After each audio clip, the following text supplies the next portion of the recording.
All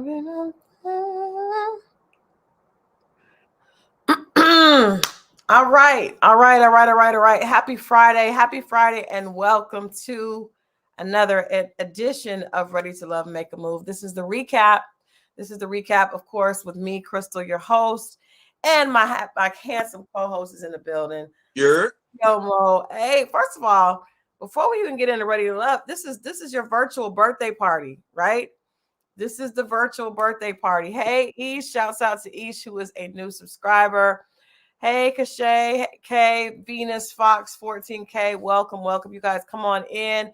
This is a virtual birthday, happy birthday party for Scorpio Moe. So we just want to show him some love tonight. You guys have really welcomed him. And I think you are probably like, besides some of the guests that I've had from Ready to Love, like my girl Shay and a few people, like I think you are the favorite male co-host that I've had. Like literally, I appreciate that. And it's cool because you and I are actually like, you're one of my best friends. But the crazy thing is, you know, I was trying to get you on earlier this week. Yeah. I had another guy join me for the conversation on makeup. Right. And the chat was not happy. Yeah. I was not feeling it. Did you see the comments was eating me up? Like, where is Mo?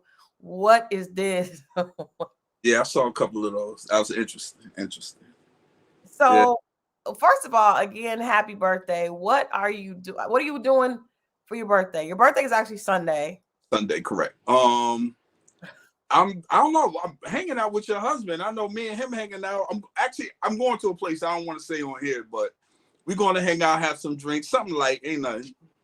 Okay. Something like, understand this. I've been celebrating doing big parties for the last 4 to 5 years.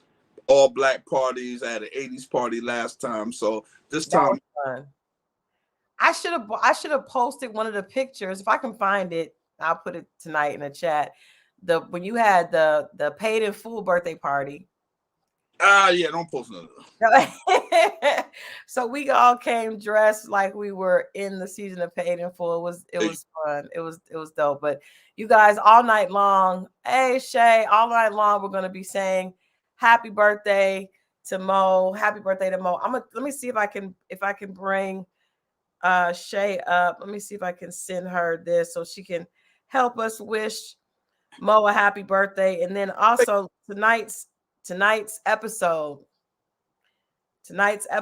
was crazy. So I want to see if we can get a little female help in, because I think that you know, the season is just now getting started. Like now we're starting to see the issues. Right. But yeah, you get a lot of love in the chat. People are saying, okay, Shay says she's driving, so maybe when she stops, so we'll get her on maybe next week. And let me say this too to your subscribers and people that follow you. Thank you for embracing me. I wasn't really sure how this was gonna go, but y'all guys showed me a lot of love, and I really truly appreciate that. Thank you. Yeah, they in fact, somebody told me don't do that again. Don't bring another guest on.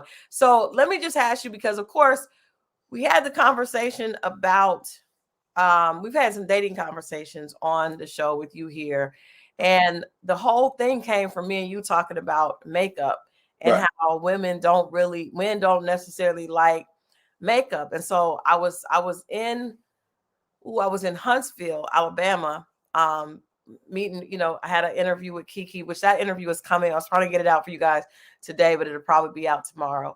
But so some guys, my production team was talking, and hey, Colton, hey, the only one, hey, Michelle, hey, Mawadi, everybody's in here tonight. Thank you guys so much for hanging out with us during the live.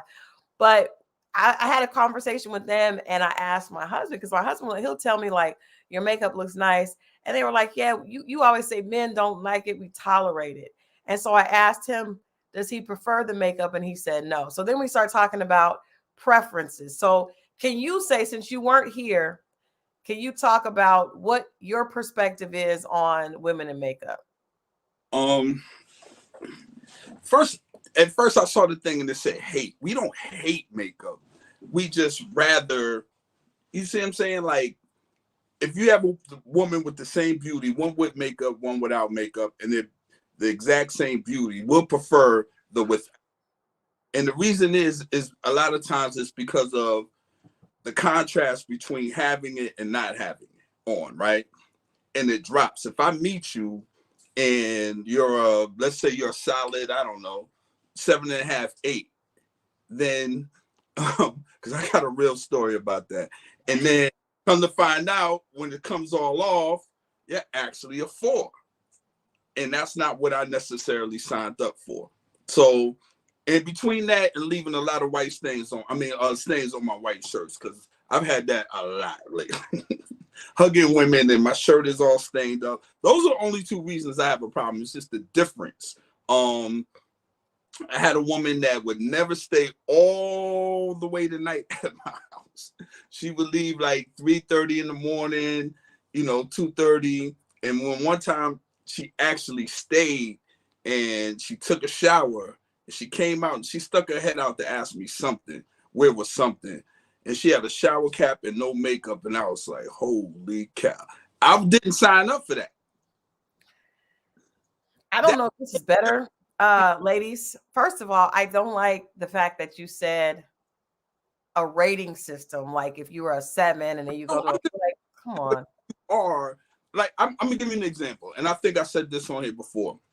And a lot of these women can relate. You go to, let's say it's early in the morning, whether you're dropping your kids off to school or you're doing whatever, and you run into the drugstore real quick, CVS, whatever.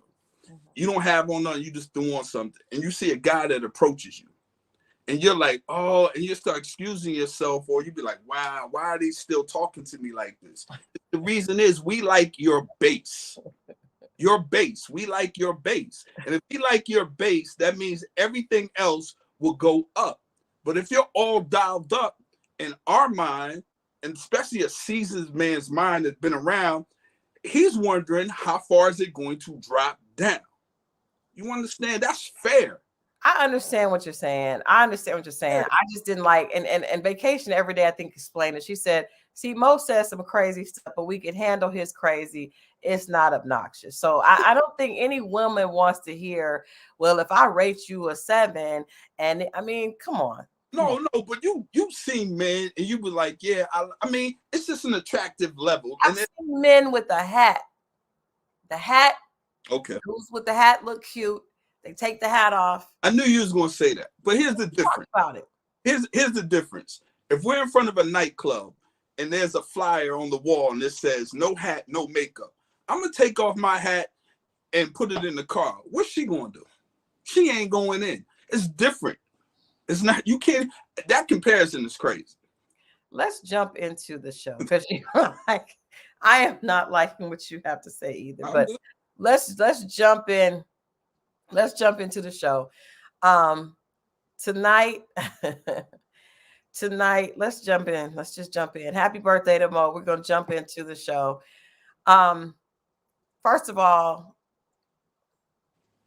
I gotta give Sharice credit for reopening the conversation with Zadia. Again, after she kept telling Zadia to let it go. Reopen the conversation and apologized. I'm not buying it. You didn't buy it still? Nope, not buying it. Why? I don't know. I'm just not buying it. I think just something else gonna kick. I'm not buying it. Oh wow. Ooh, wow. Just I mean, I feel like this. The Haitian Empress, yes, ma'am. She said LL has slept in that hat for 30 years. But when he's on that show and he doesn't wear it, it looks very different. But okay. All right. One of the things I did like, I'm right. I don't know if it was genuine or if it was she was told to that or not. But good point. Sharice did acknowledge, and this is what I've been telling you guys. It's not that I have her back. It's just I'm telling you her behavior is indicative of a person that's been hurt and is not healed.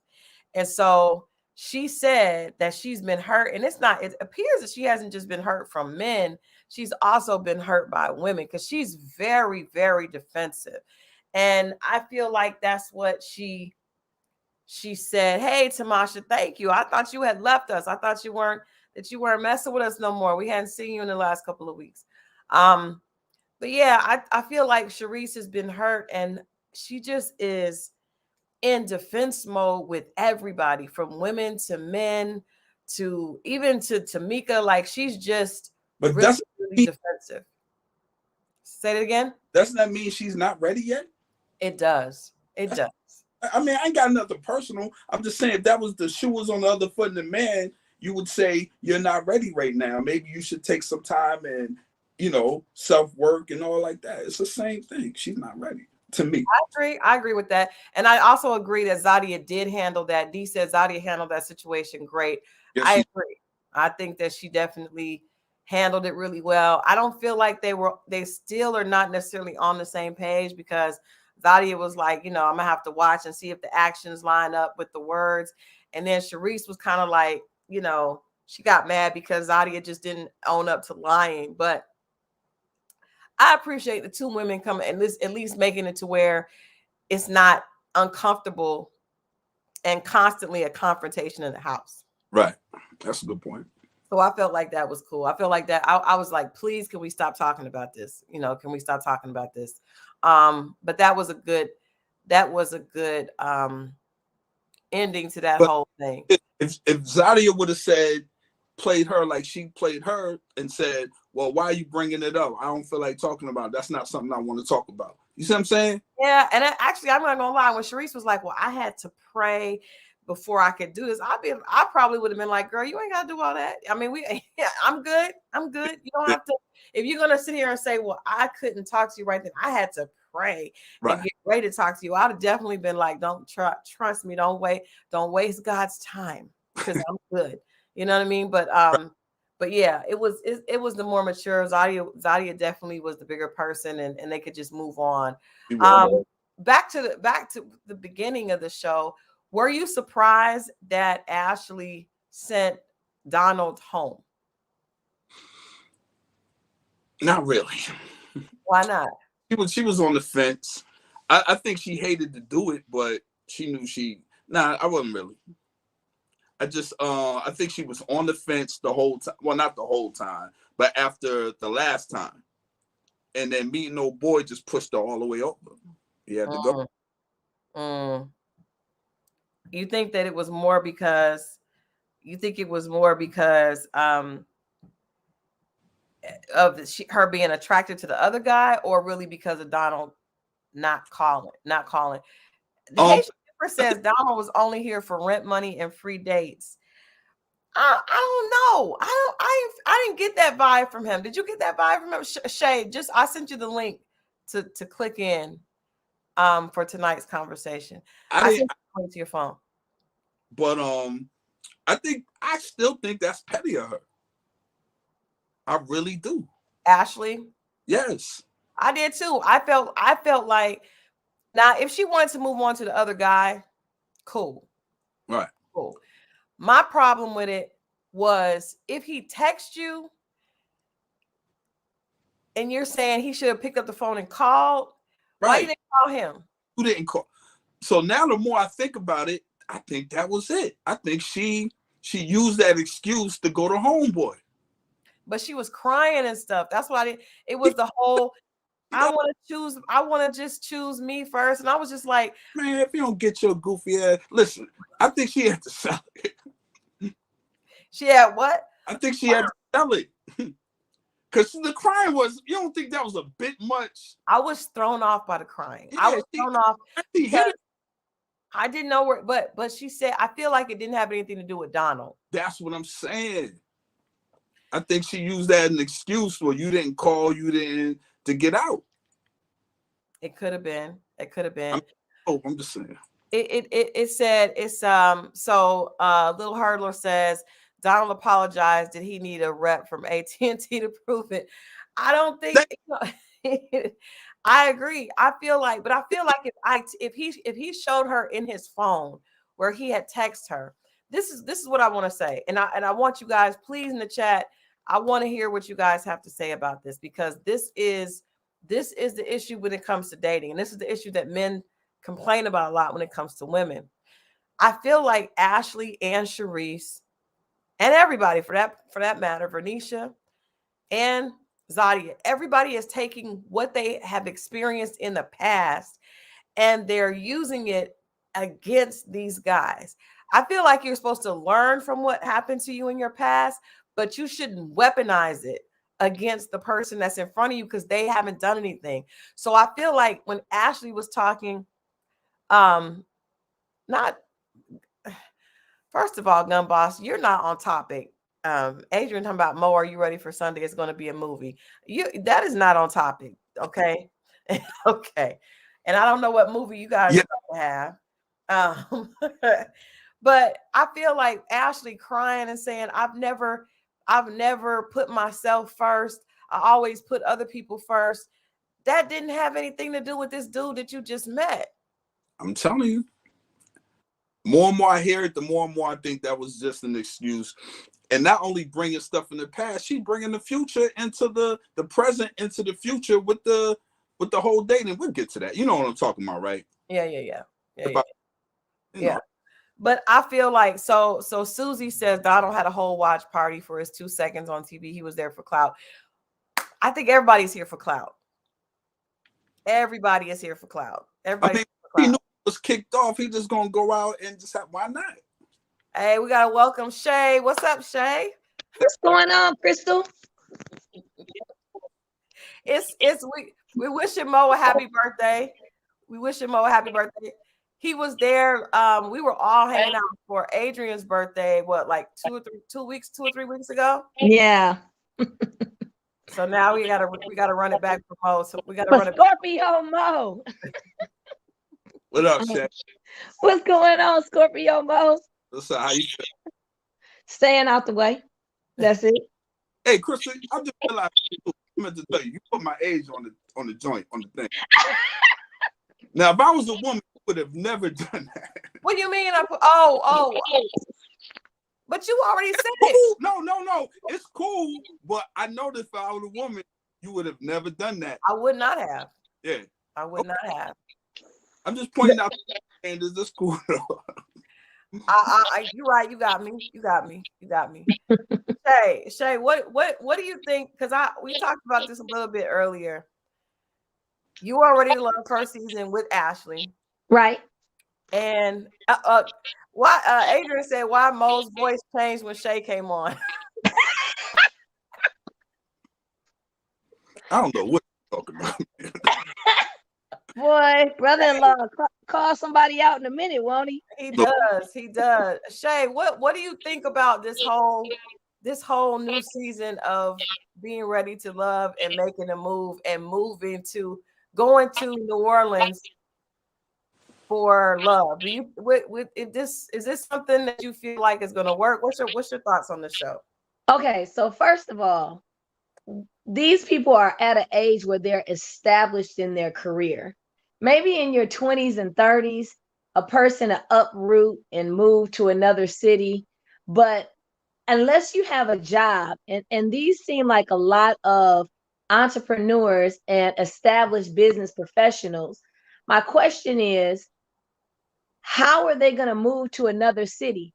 And if, let's say hypothetically, Ashley's staying in Atlanta, what man that is a business professional, unless he asks permission from his job, which we all know takes time, is going to be able to uproot? Or if he has an established business, how do you start again in another city?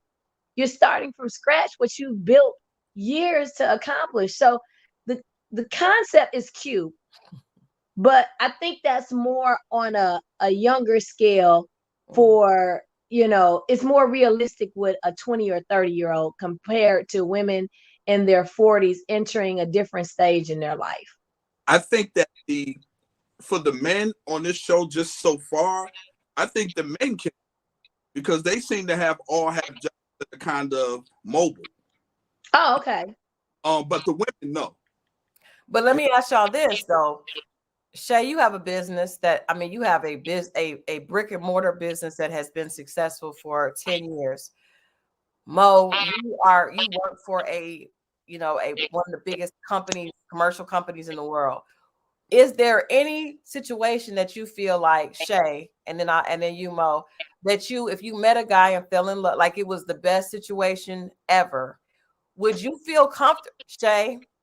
I'm just being real. Come on, finish the question. Because you know what the answer is when you see this face. Come on with it. That's why I was like, don't you do that. Gumball said on site, Shay. You know what? Let's say. But is there any scenario, say, that you would be open to a man moving, uprooting, and moving here and starting over to be with you? Did Mo just laugh? He did. He snickered. Okay, so there was a person that I had a crush on, and their job was a tattoo artist, right? Mm-hmm. And I was like, it's a possibility. That's a tall order, and you're playing with a man's masculinity in the sense that them being as a real man, them being able to provide in that length of time where they'll be able to catch up and be established. Unless they have a stack of money where they can come in and float for a minute. But I just understand as an entrepreneur, it's hard to get yourself reestablished in another city where you're trusted. It took years for me to build up where I am now. Yeah. I don't know how I would do that in another city. And I know some people would be like, oh, you can have people run your business. No, you can't. That's a whole lie. Is there any, before I go to Mo, is there any possibility that any man that you could meet would inspire you, even if he was like, I'm gonna put a ring on your finger, I got enough money? Is there anybody at this point in your life? It ain't enough money. It's not enough money. I've had an offer from somebody I've known for years. They said, you don't have to do anything. I'll take care of you. Just come on. And no, I mean, at that point, I don't know if you guys see my Instagram.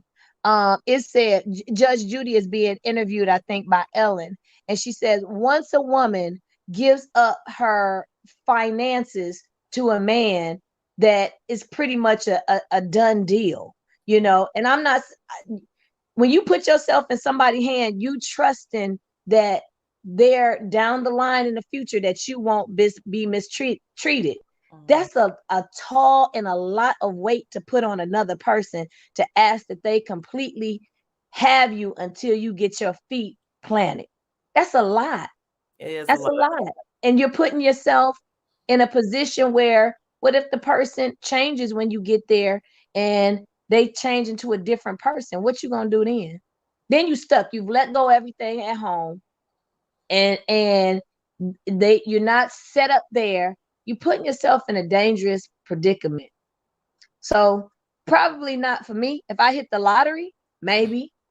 But I don't play the lottery, so we know that's not a possibility. I can't even see it there, Fred. Mo, what about you? Because I feel like, not lately, but I feel like early on, Mo and I have been like family since probably 2005. I feel like early on, there have been situations where you were saying, if this worked, I would be willing, if she moved, for her to move here, or me to consider going there.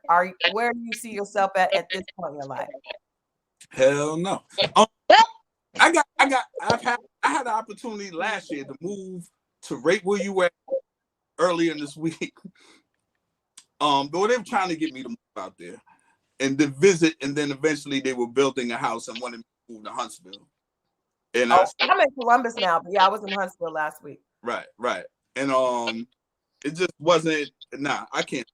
I mean, but it's happened. It's a few women in a few states that could have happened in, but uprooting at my age, put out there, I'm 53 on Sunday, right? It's starting all over. Even in my job, if it's possible, I might be able to transfer, right? Right. To be in a situation like Shay said, and you get there and stuff flips and it's a different person, and I got to fear somebody telling me to get out. You know what happened if you get on a woman's nerve and you moved in with her. Yeah. Shay somehow was cut off. But she probably get back on. That would bother me if a woman ever told me to get out. And she will. I'm telling you, if a woman, I feel like, and when I got married a few years ago, we both had houses. Yeah. We both sold our houses and moved into one together. Right.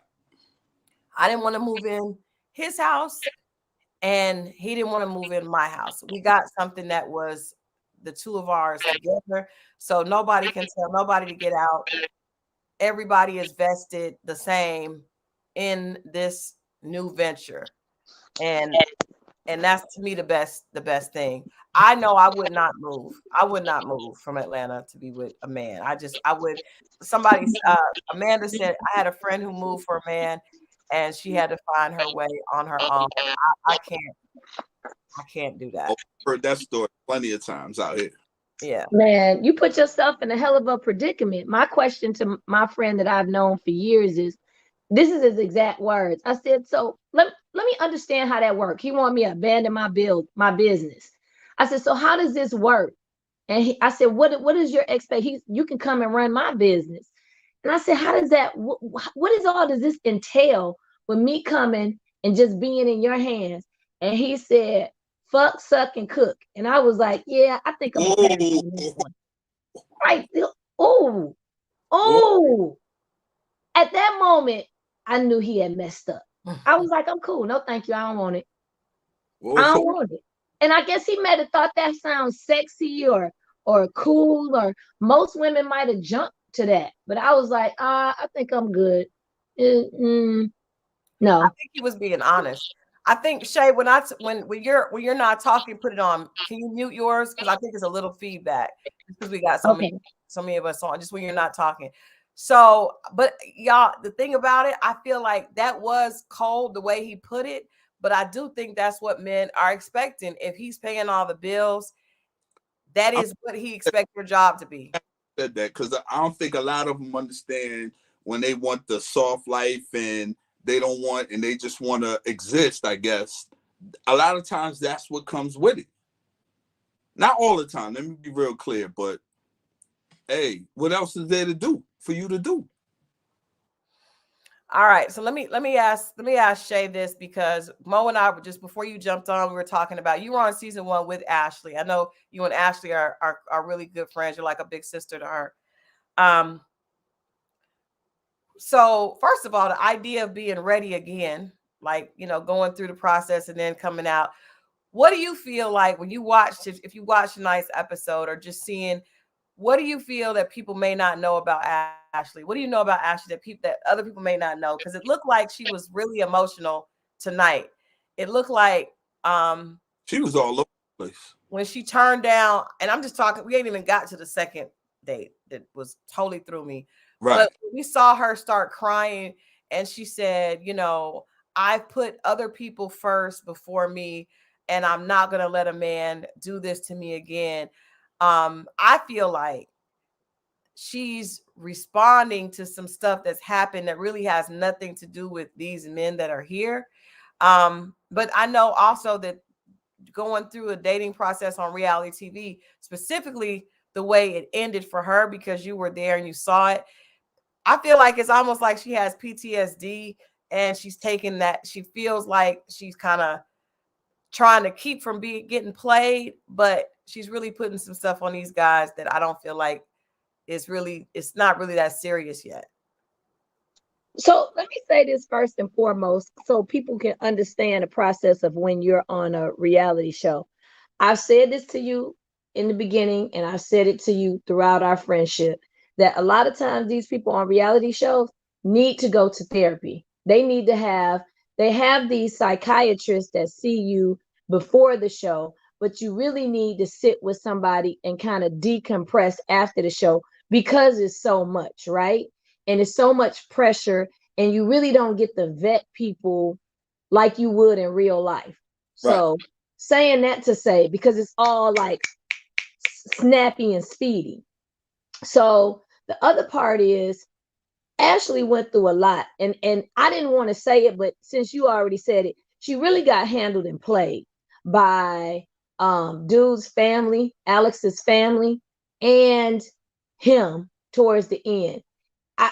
As a person that's not close, that's standing off from Alex, I like him as a person because I don't know the inner details of Alex, right? So on the surface, he seems to be a nice guy.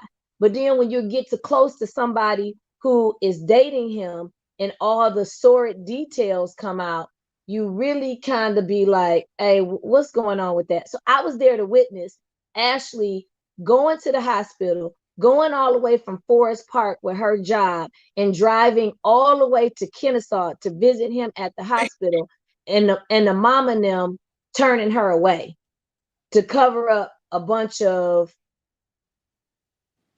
lies that he created. I mean, let's just call a spade what a spade is. And I don't think Ashley ever had a chance to really tell her story, right? Because they just went on to the second season. So nobody spoke in her behalf. And by the time she was catching on to what was going on, she never did get the platform, the big platform like they put us on the show, to really tell her side of the story. So he never thanked her for being a support system coming through the fire. The family never thanked her. And throughout the cast, they just kind of manipulated a bunch of different people, you know, in wake of him being sick. So Ashley never got a chance to tell her side of the story towards the end. Saying that to say, that's a big traumatic situation to go through when people are constantly asking you, when it ended poorly and it didn't end well between her and him, for people constantly to be asking you, how's Alex? What's going on with Alex? What's going on with you and Alex? How did it turn out? It's like you take somebody to the family reunion once, and then for the next 20 years, they steady asking you about the dude that you brought to the family reunion. To let it go, which people were not, because they were at that point vested.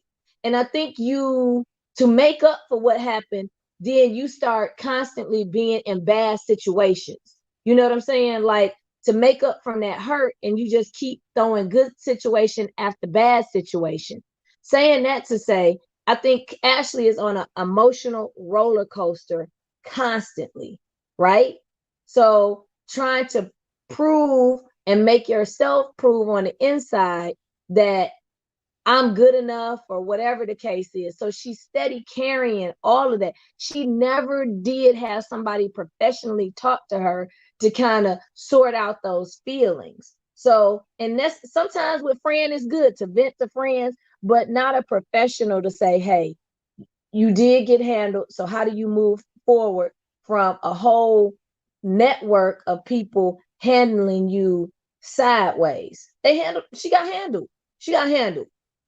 And so that's carrying over into this. I thought you liked me. You didn't like me. What is this? Now everything that looks funny, you instantly call it out, because she didn't get a chance to call out the stuff that was happening on season 1. Good point. She didn't. So now you throwing her into a situation where she not even like the other chick. What's the other chick she got so many rules, like she the dorm mama? Venetia. No. Not Venetia. Venetia is cool. She talking about Sharice. Oh, not Venetia. Sharice, my bad. Girl, take your ass home. Have rules with your kids. Thank you. These is grown women that could do whatever they want to do. And first of all, little mama, what's the one with the cute brown one with the dimples? Zadia. Bitch, I'm grown. I don't have to explain. Either you gonna open this damn door or you not. You know what? The rest of it is none of your goddamn business. She was mad because ain't nobody coming to see you, Otis. Well, bitch, be mad. Be mad and open this door. If you don't want to open the door, I'm gonna figure something out. But I don't see, she went wrong when she was apologizing. She never should have apologized to her, period. Thank you. Bitch, I did what I did, and I came home late, and you were the only person that could answer the door. And they set it up like that. Because why would she call her out of all people? If I know you a problem, why would I know you overreact to everything, why am I calling you? I wouldn't call you. That's the producer stirring. They played that, they were producing. That's what they did. So, oh, the girl, don't ask me shit about what I did last night. None of your goddamn business. I'm grown. I can stay out. Well, my mama is at the crib. When you become that, when you become the dorm mother, I would have been all over her ass.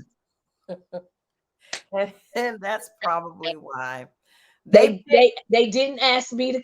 They picked asked me and then put that shit in reverse. they did. They knew. They were like, this one right here is not, it's not gonna work. Mo, Huh? I'm trying to keep the so you tell from what Shay said, understanding how that works with women. Like, do you see women? Because I feel like somebody said Vernisha is it had got play, but she's handling it. I don't think so. I think she still has the same issues. Let me say this. Vernisha looked good in that dress, the second date. I'm just gonna put that out there. I like her in that dress. Okay, continue. What were you saying? I was asking you about women putting past issues, even maybe Vernisha may be the only one that hasn't. Oh yeah. I trust me. I always feel like I'm late to the party. I'm dealing with issues that some other guy did that she was. I think I asked you that not too long ago. I was like, are you able to give, if you're hurt like that, are you able to give 100%? I think a lot of the women I meet already gave their 100% and they're done. I'm late to the party. You know what I mean?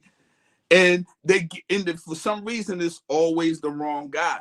And I have to jump over hurdles, bounds, and all this other stuff. But I really believe that that's the issue. And you hear it in conversation. Well, this, that, and the other. And you be like, all these rules. And you be like, well, what do I have to do with any of that? Yeah, I feel like women, sometimes you're trying not to be played, trying not to be stupid, and you do too much to try to overcompensate for that. But I gotta ask Shay, because you mentioned like what happens on the show, and I know I did an interview this morning, and the lady asked me about Chili doing the intro to my book, and I was like, we both went through situations with our exes, and we just kind of bonded and became friends with that. But unlike Chili, I didn't have to deal with my breakup and my situation in a public platform, and I'm thankful. But even Shay, you even kind of went through that, because one of the comments tonight is not 20 years, but they're still talking about you and Mike. And I know for you guys even being cool constantly, even when you go someplace, I think you had an event this weekend, and people are still asking you, how do you deal with that?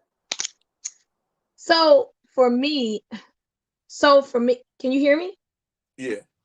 Okay, so for me, I had to compartmentalize it, because coming fresh out of the situation, you're hurt because it's some things that you wanted to turn out and to happen, and they did not materialize like you had envisioned them. So you're already irritated about wherever you go. Somebody is like, I'm literally out on a date with somebody, and they were like, excuse me, I was at Chateau Elan, and the lady was like, excuse me, me and my friend, we saw you on Ready to Love, and we really liked you with Mike. I was like, don't you see this man? He is nice looking.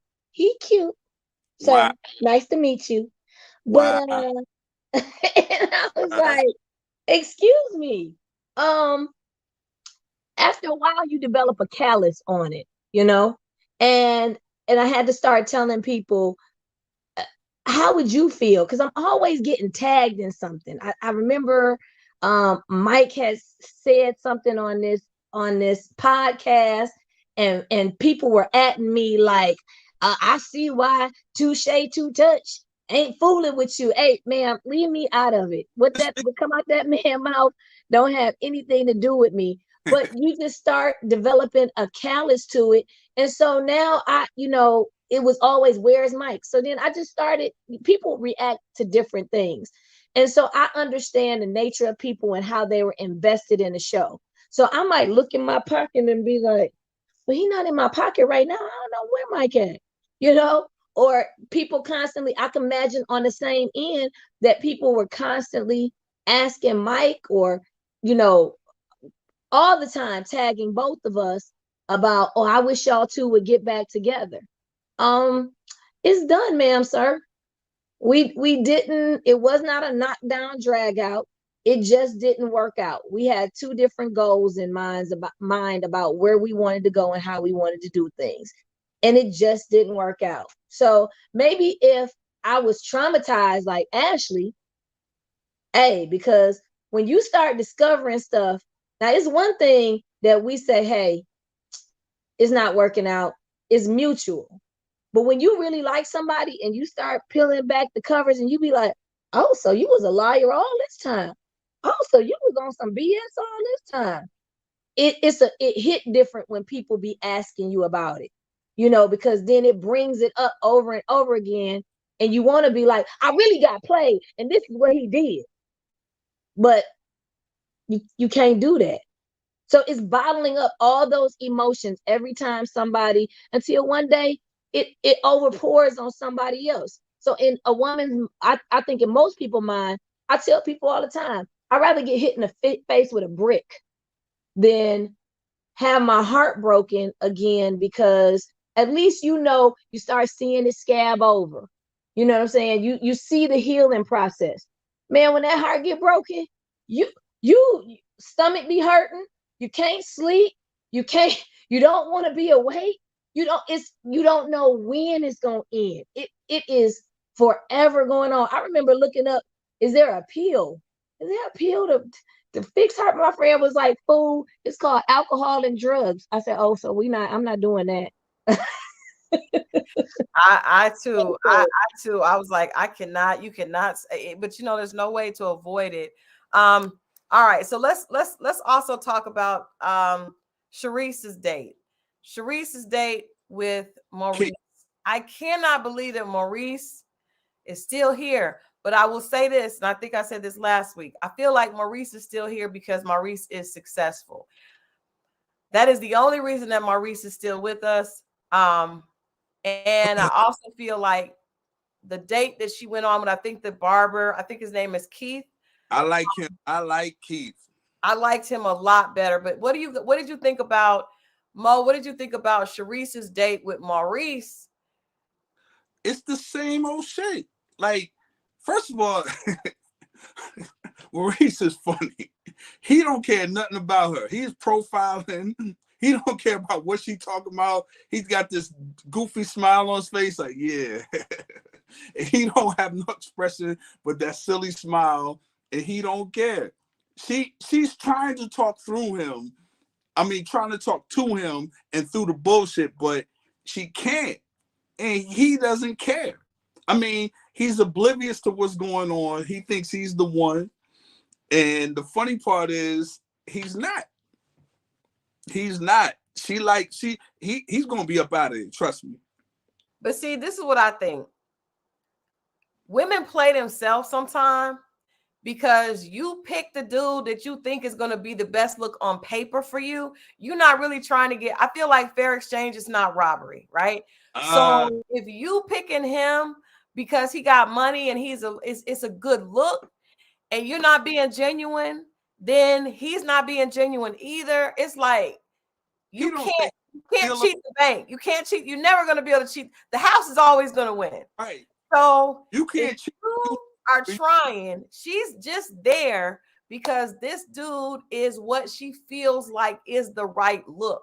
So he's there because it is about the look. So it, again, fair exchange is no robbery. It's going to cancel each other out. You see how he said, she was like, I like the outfit. He was like this shit. I was tired. He wanted to say that. Trust me. Oh man.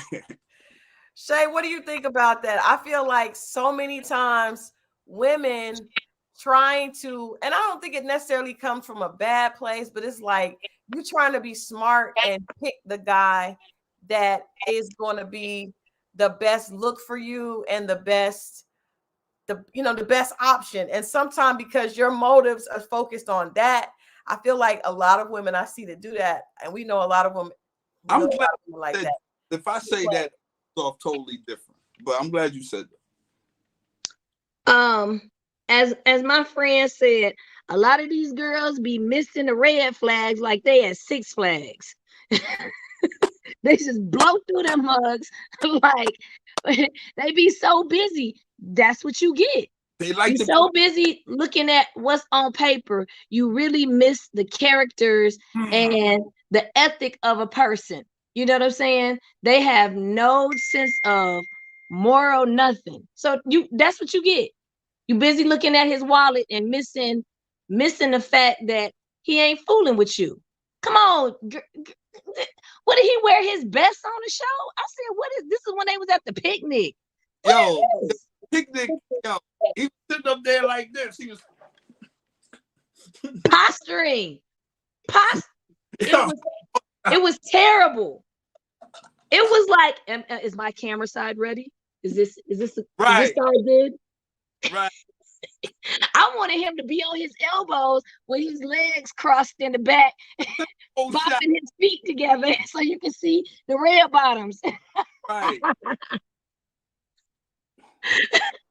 Man, I'm glad we all are on the same page with that, because I feel like he was just, I mean, he had the slide up there so you could see the slide.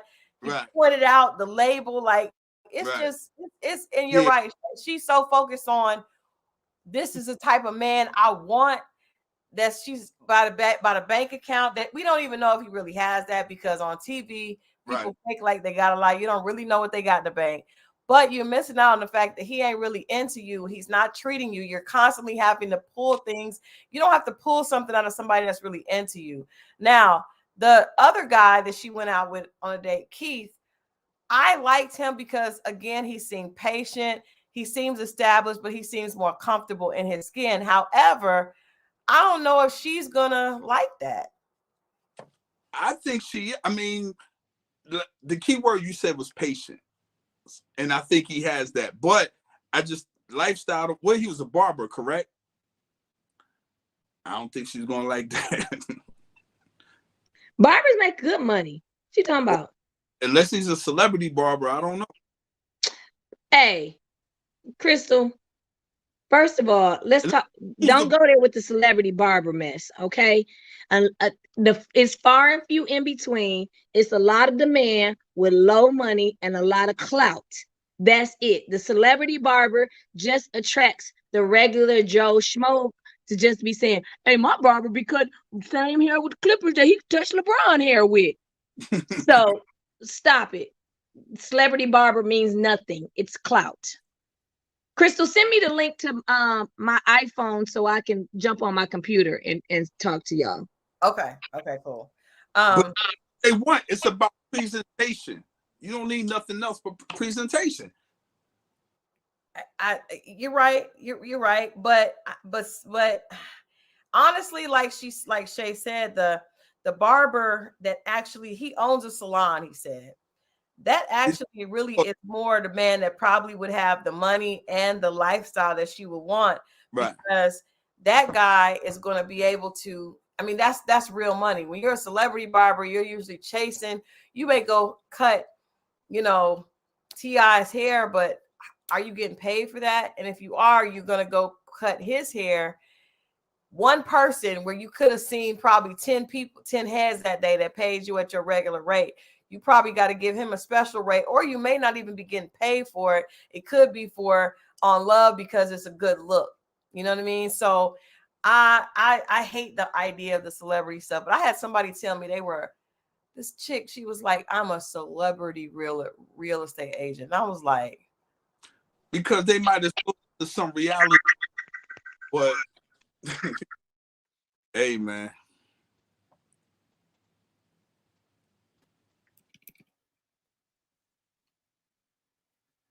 All right, so I liked it. I liked Keith. I thought he was attractive, just a little bit more settled, less into the. Because trust me, I'm not into guys that are into themselves, that are like totally like over the top. It feels feminine to me when it's like he's trying to show off what he got. I personally, that could be a that could be a block for me. But I just like a dude that you don't like women and men. No, I'm just playing. I don't with like you. women. I don't like it. We was just talking about the pictures on the Instagram. When men take too many pictures on Instagram, it's either they're really bad picture with it up their nose or down on their forehead or too close or they too posed. I don't like it. I don't like it. Posing. So what do you like if he posts something on Instagram? Oh, y'all don't like, but y'all never say what y'all do like. I'll tell you what I do like since you asked, Scorpio Moe. There you go. If it's group pictures with you and friends, but not you sitting by the pool with a cigar hanging and out your hand. This is the pose. You sitting down with your legs clapped open and a cigar, and then the caption is thinking into the future. Now I don't like the caption. That's corny. I don't like the caption, and I don't like the legs. However you said that, but I will take a picture of me with a cigar. Damn it, I don't care what you say. And his caption may be Christal. If you say it, I swear to God, I'll jump off this thing right now. I know what you Mo, let's be real. I will hang up this damn Mo, let's be real now. Now you can't have 50 pictures of you. How does that work? I always want to know, how does it work? Do you hand somebody your phone and be like, all my shit is selfie. It's either in the car because so you like this. Ask another man to take a picture of me. That just feels weird. Okay, so it don't feel weird when you in the car with the camera in your face. That don't feel weird either. No, because it's just me and the camera. You ain't. I'm a woman, and I feel weird when I be in the car. Like I have to look around because it feels kind of self-absorbed to me. Where I'm holding the camera in my face, and I'm like, well, I don't know what to tell you what to do about that, but I will tell you this. Is this that I didn't know who going to take, because I had somebody tell me, they was like, when I first was on Instagram, they was like, you don't never take no pictures of you, it's just your now arm. You going overboard. You got 50 million pictures of yourself. So I did, and I found out it worked. I was like, all right, it's cool. Ask another man or even a woman. What works? Is it work that you got multiple pictures? I need to understand. Yes. What works? What is the end game? The response is beautiful. What he means is the women are in the DMs. The women are in the DMs. The women, if you look at Mo's page, you guys go to Mo's page on Instagram _Scorpio Moe. That's the end game. No. Actually, that's not it. It's Scorpio Moe _. Okay. But when you go to the page, it's a lot of pictures of him in the car. Who else can take a picture? Looking real, you know. How often do you post, Mo? What happened? How often do you post? Not often. Not often. Once a week?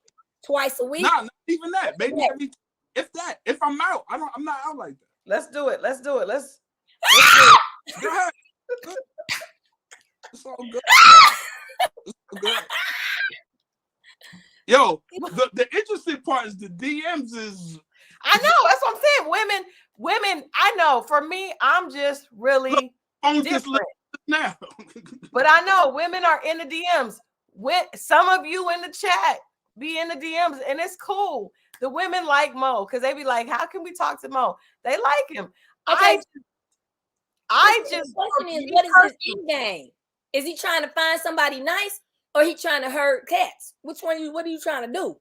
I'm not even on there for that. What are you? I'm not even on there for that. That's something totally. I'm not on there to date women on Instagram.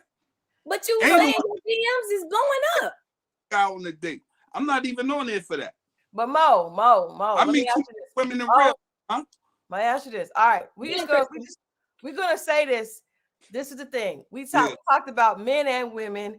Anytime you are posting yourself, and you said it worked, that meant that the response was positive. And I feel like we've talked about this in particular, Shay, like certain guys like attention from women, right? And it's cool. I think probably all guys like attention from women. But if you're stuck on attention for me, it says you want, if I'm dating you and you know, taking selfies and you like the response of other women, to me that says you're not really ready for me. But that's the thing.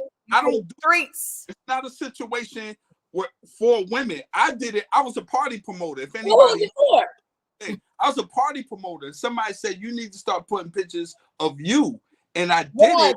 The operative word is was. We're talking about now. But from there, Shay, it's his birthday. We gotta let him live. No. But then from there, I was like, oh shoot, I never even. You don't have to give nobody no. Let him live, Shay. Black girls getting their shift together said, I just looked at his page. Is he into modeling? Mo. What? I mean, listen. I'm an Abercrombie man. Listen. Mo is a Mo, this cheeks is getting rosy. I ain't never seen a brown man cheeks get rosy. Mo is blushing. Let's see it, Mo. Hey, Shay, you mind your business. I'm minding my business. It's right here. You mind your business too. You get off. Don't worry about what's on. I was a party promoter. I was. We're talking about 2023, November 3rd. Shay is stupid. I can't do this with you. You do this. No, okay. Let's get back. So we were talking about Timu model. Listen. Hey. Black girls getting their shift together is hilarious. Y'all are so. Yeah, I can't. The chat is stupid. All right. Shay, what did you think? Tamash said, call him out, Shay. Shay, what did you think of Keith, the barber guy? What did you think of him? Would that be somebody that you would go out with? Let me tell you, at this point in my life, where I'm at, and you know, Christal, I didn't drove the Rolls Royces, the Lamborghinis, the Ferraris. I didn't been with men that had lots of money. At the end of the day, now I want is just to be at peace. I wasn't at peace in those situations. It was a good look, but I want somebody that I can enjoy their company. So certain things, as I get older and wiser, doesn't matter to me anymore. I just need to know that you can take care of you. You are financially responsible. See, you can be with somebody that got a whole lot of money and then they be kicking in your dough. Or you look over and you think they have a whole lot of money and then you check your credit score and they done bought a whole house or a car in your name. What Mo is complaining about? When did you learn that? No, I'm trying to help some other. Sorry, the hand motion got me. When did you learn that? I think the last, not the last situation I was in, but before I got on TV, I was with somebody that was quote unquote considered very wealthy, right? And they just was morally defunct. They had all the trinkets. It felt good pulling up in Lenox Mall in a Rolls Royce Ghost. You know what I'm saying? I'm driving.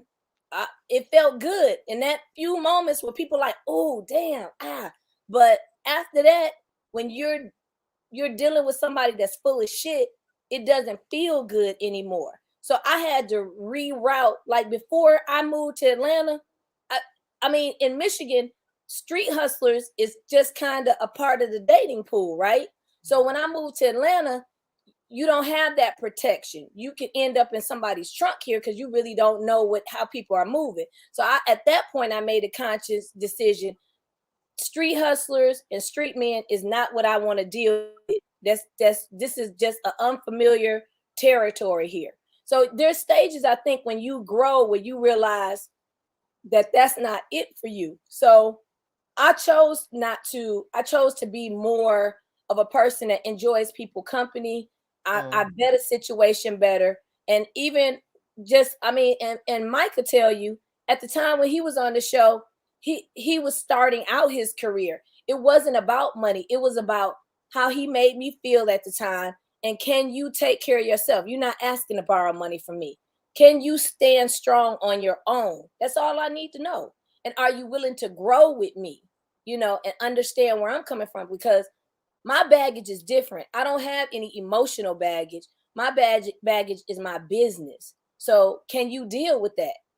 and finding out who works for me. So I think after, you start customizing the people who you deal with. So as you get older in life, it feels like a laundry list of things that you will and won't put up with and what you're looking for. But it more is what feels good to you, right?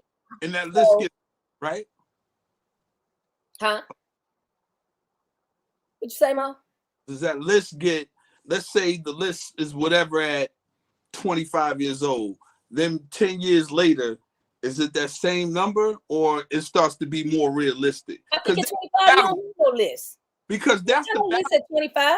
They're fighting with unrealistic, sometimes unrealistic things. Most times. No, I feel like I'm trying to be. I saw an Instagram that that was crazy to me, but it was explaining how young women think, because you don't really have a concept of what money looks like, right?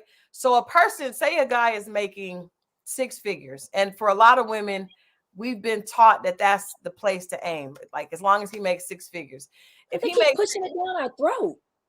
The fact that you're even aiming for some shit is crazy. But go ahead. Right, but I'm saying, like, women, a young girl doesn't really know if he's spending money like this and he only makes 150, but he's spending it like the dudes that are rappers or ball players. That's not going. He doesn't have. There's nothing left over. He's spending all of it.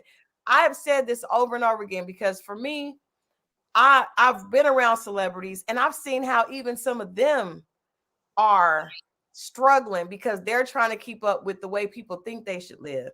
And then I'll go out and ride horses out in the country with the dude that worked for the city all his life and has a boat, 30 acres, a big house, truck paid off. And I'm like, see, he wasn't trying to impress people. He was just doing him. This dude over here has got a section. Do you know how much money it costs to buy a section? It's wasteful. It is a waste of money. And there's men that do that on a regular basis to impress other money, where this man over here, he isn't trying to impress anybody. He out here looking, got on the regular Levi's and probably some shoes that ain't Air Jordans every week. This guy got to buy shoes every week because he can't walk after they've been walked in. Like, you got to really start to think about what your goals are. And I don't think a lot of young women really understand that. And that's also why I believe that the situation, even with a person like Sharice, who really is in her 40s, so you past the age where you think you should be past that age, but you got to realize the Evelyn knockoff. You know what? The two of y'all, I don't know what I'm gonna do with the two of them. The two of them are out of control all the time, but I love it. But the thing about it is, like, you thinking about what it looks like on paper, but you don't go to sleep with paper. When you get sick, paper is not what looks out for you. When you are worried about something, paper don't do anything for it. So that dude, the fact that he's not into you, the fact that he's not really concerned about you, he's not catering to you, God forbid you get sick. God forbid you get into a situation where your parent is sick and you got to take care of your parent and you're scared. That's when that character, that's when all that. So really, what Shay is talking about is wanting somebody that's actually like, we're in this for the right. I don't even want friends like that. Like, but Canal Street Evelyn is that does not look good though. You see what I'm saying? It don't look the way that you want that to look. The person that's going to do that for you a lot of times, not all the time, but a lot of times, it don't look like the knight in shining armor. He ain't driving this all the time. He ain't doing it. Don't look the same. That's what I said. That's what you said.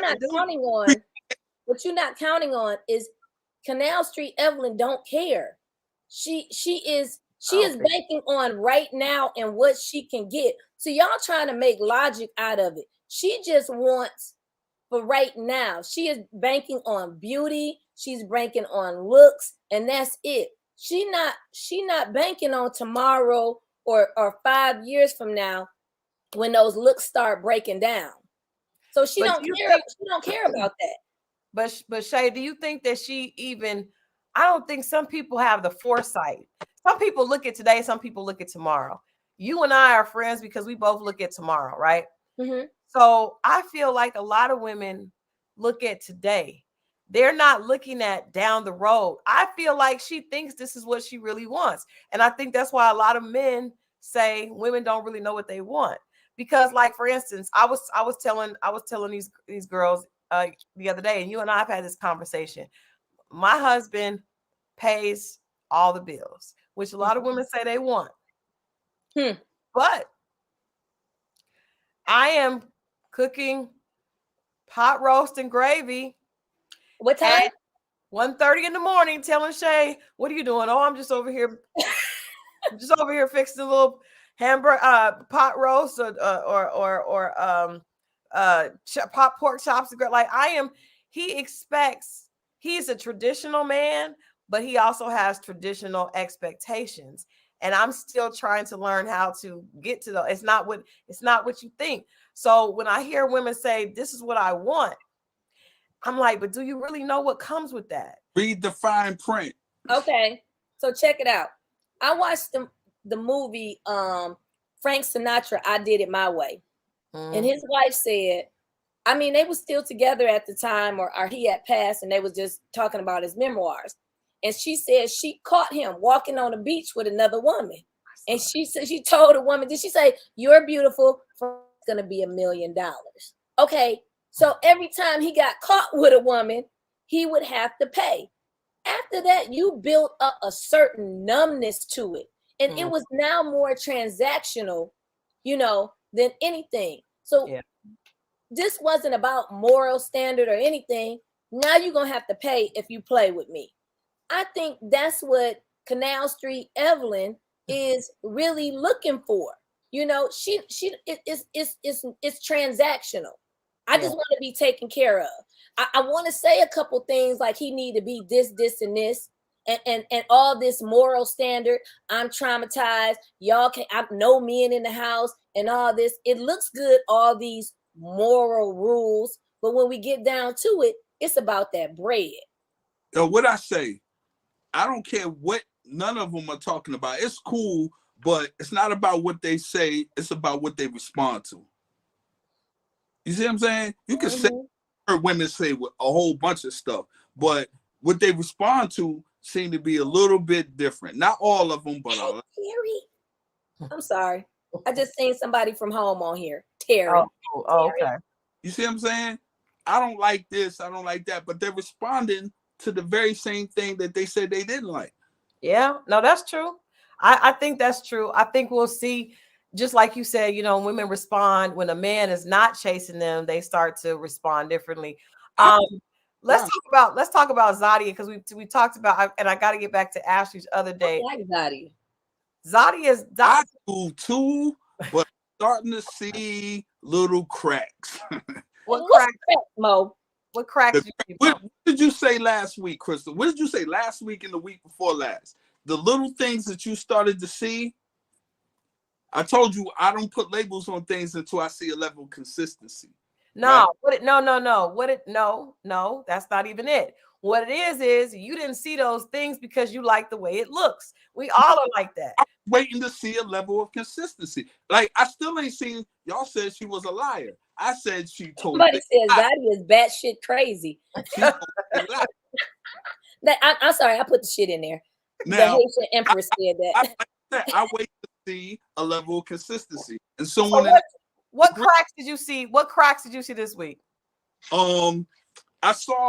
You saw something last week that kind of connected what I saw this week, and that was when they were playing pool, and he was just making a joke about, "You can hold me," and she was just like kind of standoffish and was like, you know what I'm saying? You got to rewatch it to see what I'm talking about. I know what you're talking about. He said, "Will you put your arms?" She said, "I'm not doing that." And he said, "Oh, not yet." I added it with something you said last week and the week before last. That's what I'm saying. Say this is the thing. Yeah. Women do this all the time. You act like you're so, I'm not touching you, but yet the other dude you spent the night with on the first night. She liked him. She liked him. She ain't like the other dude. She ain't touching him. So it's not about what you won't do. It's about who you'll do it with. Come on. They That part. That's what I'm saying. So there you go. I feel yeah, but she does like Cameron. You're right. D says she likes Cameron, but I feel like we have to say as women, we have a certain set of rules for dudes that we like what it looks like. We want it to be right. And we have a certain set of rules for dudes that we aren't feeling that much, that we can hold them to the moral high standards. The one you like, he gets to slide on. Anything could go. Because I know people, I'm being real with you. There's some dudes that I liked, and I might have somebody waiting forever. It's some dudes I like. I've been like, you can probably get it. You see what I'm saying? That's why I always say the more she likes to do, the less she requires. Oh, that's true. I hate that, but that is true. Man. Until you get to a point where you've been hurt. Yeah, no, we ain't talking about that far, but just wait a minute. You said the more she likes to do, the less she requires. Yeah. The dudes anything. gotta do this, he gotta do this. I'm seeing these women on social media. I need $5,000 a date and all this dumb. But I feel like that's what Hey You 7 Her 3 said. That's just human nature. People do that because dudes require very little of women that are beautiful. Yes, and teachers and bosses. It's just the same across the board. If you like somebody at the job, you let them get passes. We've seen it at work. We've seen it at school. The teacher's pet. I mean, come on, Mo. I'm not. No. I'm not saying it's wrong. I'm saying admit it. At least we admit it. Why she gotta admit it? Who are you for her to admit it something to? Fuck that. Admit it. Why?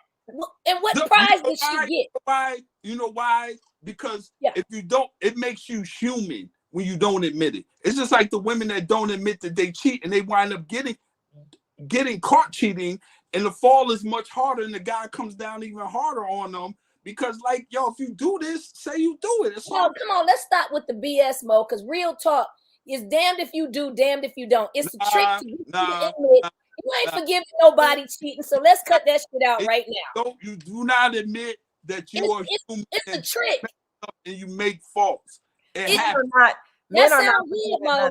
Unless you do it. A man will trick you into, you can tell me. Come on, you can tell me. I ain't going to be mad. As soon as you say I did. On the pedestal, and the harder the fall is. It's all good. I do think that because I feel like dudes, they will see a girl they know is a hoe, but she looks good, she got a body, and they will just try to get into the world. And she won't. And Gun Boss about, let's go to Cheesecake Factory. I know with his pretty behind, women did all kind of stuff. But what you're saying is try to do what? What do you mean? Try to sleep with her, try to have a relationship. No, Mo, come on. Dudes if you're trying to be with her, there are dudes and we know dudes that try to be with women, try to change her. That's where that whole thing can't turn a hoe into a housewife. They will try it. Well, I don't know. I ain't talking about them dudes. Well, what dudes you talking about then? I'm talking about, if she's saying the guy that'll try to do this, a lot of dudes will try to do a lot of things just to sleep with women. I believe that. Just to sleep with women. I mean, my theory is you can hold out on somebody and play the game. They'll still be dealing with somebody else. Yeah. They'll play the holdout game. As soon as they hit, they done. That was their plan from day one anyway. And there's some people that slept with people on the first night and they together for 10, 20 years. My longest relationship was from a woman I slept with after the first date, on the first date. So what that tell you? Where's she at now? Huh? I'm trying to think of who that is. I said, where's she at now? Don't worry about who it is. You know who it is. But Mo, how did that work out for her? But let me ask you this. But a lot of times it may be that you just were trying to sleep with the girl, but if the sex is good, i.e. nasty, then you'll stay with her a lot longer, right? No, I will continue to sleep with her a lot longer. You're confusing the two. I will sleep with her a lot longer, yes, but that has no. But for a lot of men, if they still sleeping with you, they're still giving you money, they still spending time with you because they still want to have access. You know that some placeholder. know that they have to pay to play, and they and that's cool. All right, let's move to Ashley's date with Kirsten, because that threw me off, man. Yeah. They were having fun, they were in a good moment. Yeah. And I've seen this happen with so many guys, but guys just be like, what in the hell just happened? She confused me.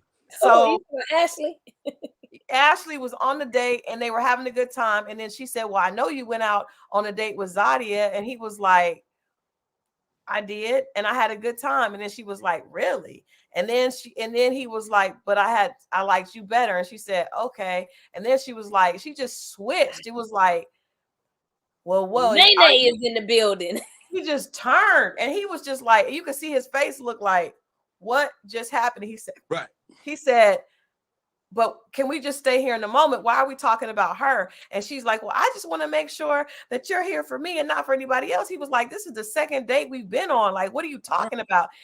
Why do women think, I got a girlfriend that would do this? I'd be like, a dude is not going to find you special if he doesn't know you yet. Why would he? And she was like, well, are you here for me or for somebody else? He's like, I'm enjoying you. That's why I'm here. What is this? And she was like, well, I'm trying to figure out if I need to let you go because this is about me. Because there's other women in the vicinity. What did I tell you the other day? Women attract women. Now, if she don't physically know, then she might not have said that, but she knows he's going out on other dates. That's the threat. I'm lost. Where is there a threat at? Because it's a dating show. Right. That's what we're saying. But she's taking it like she's going out on other dates.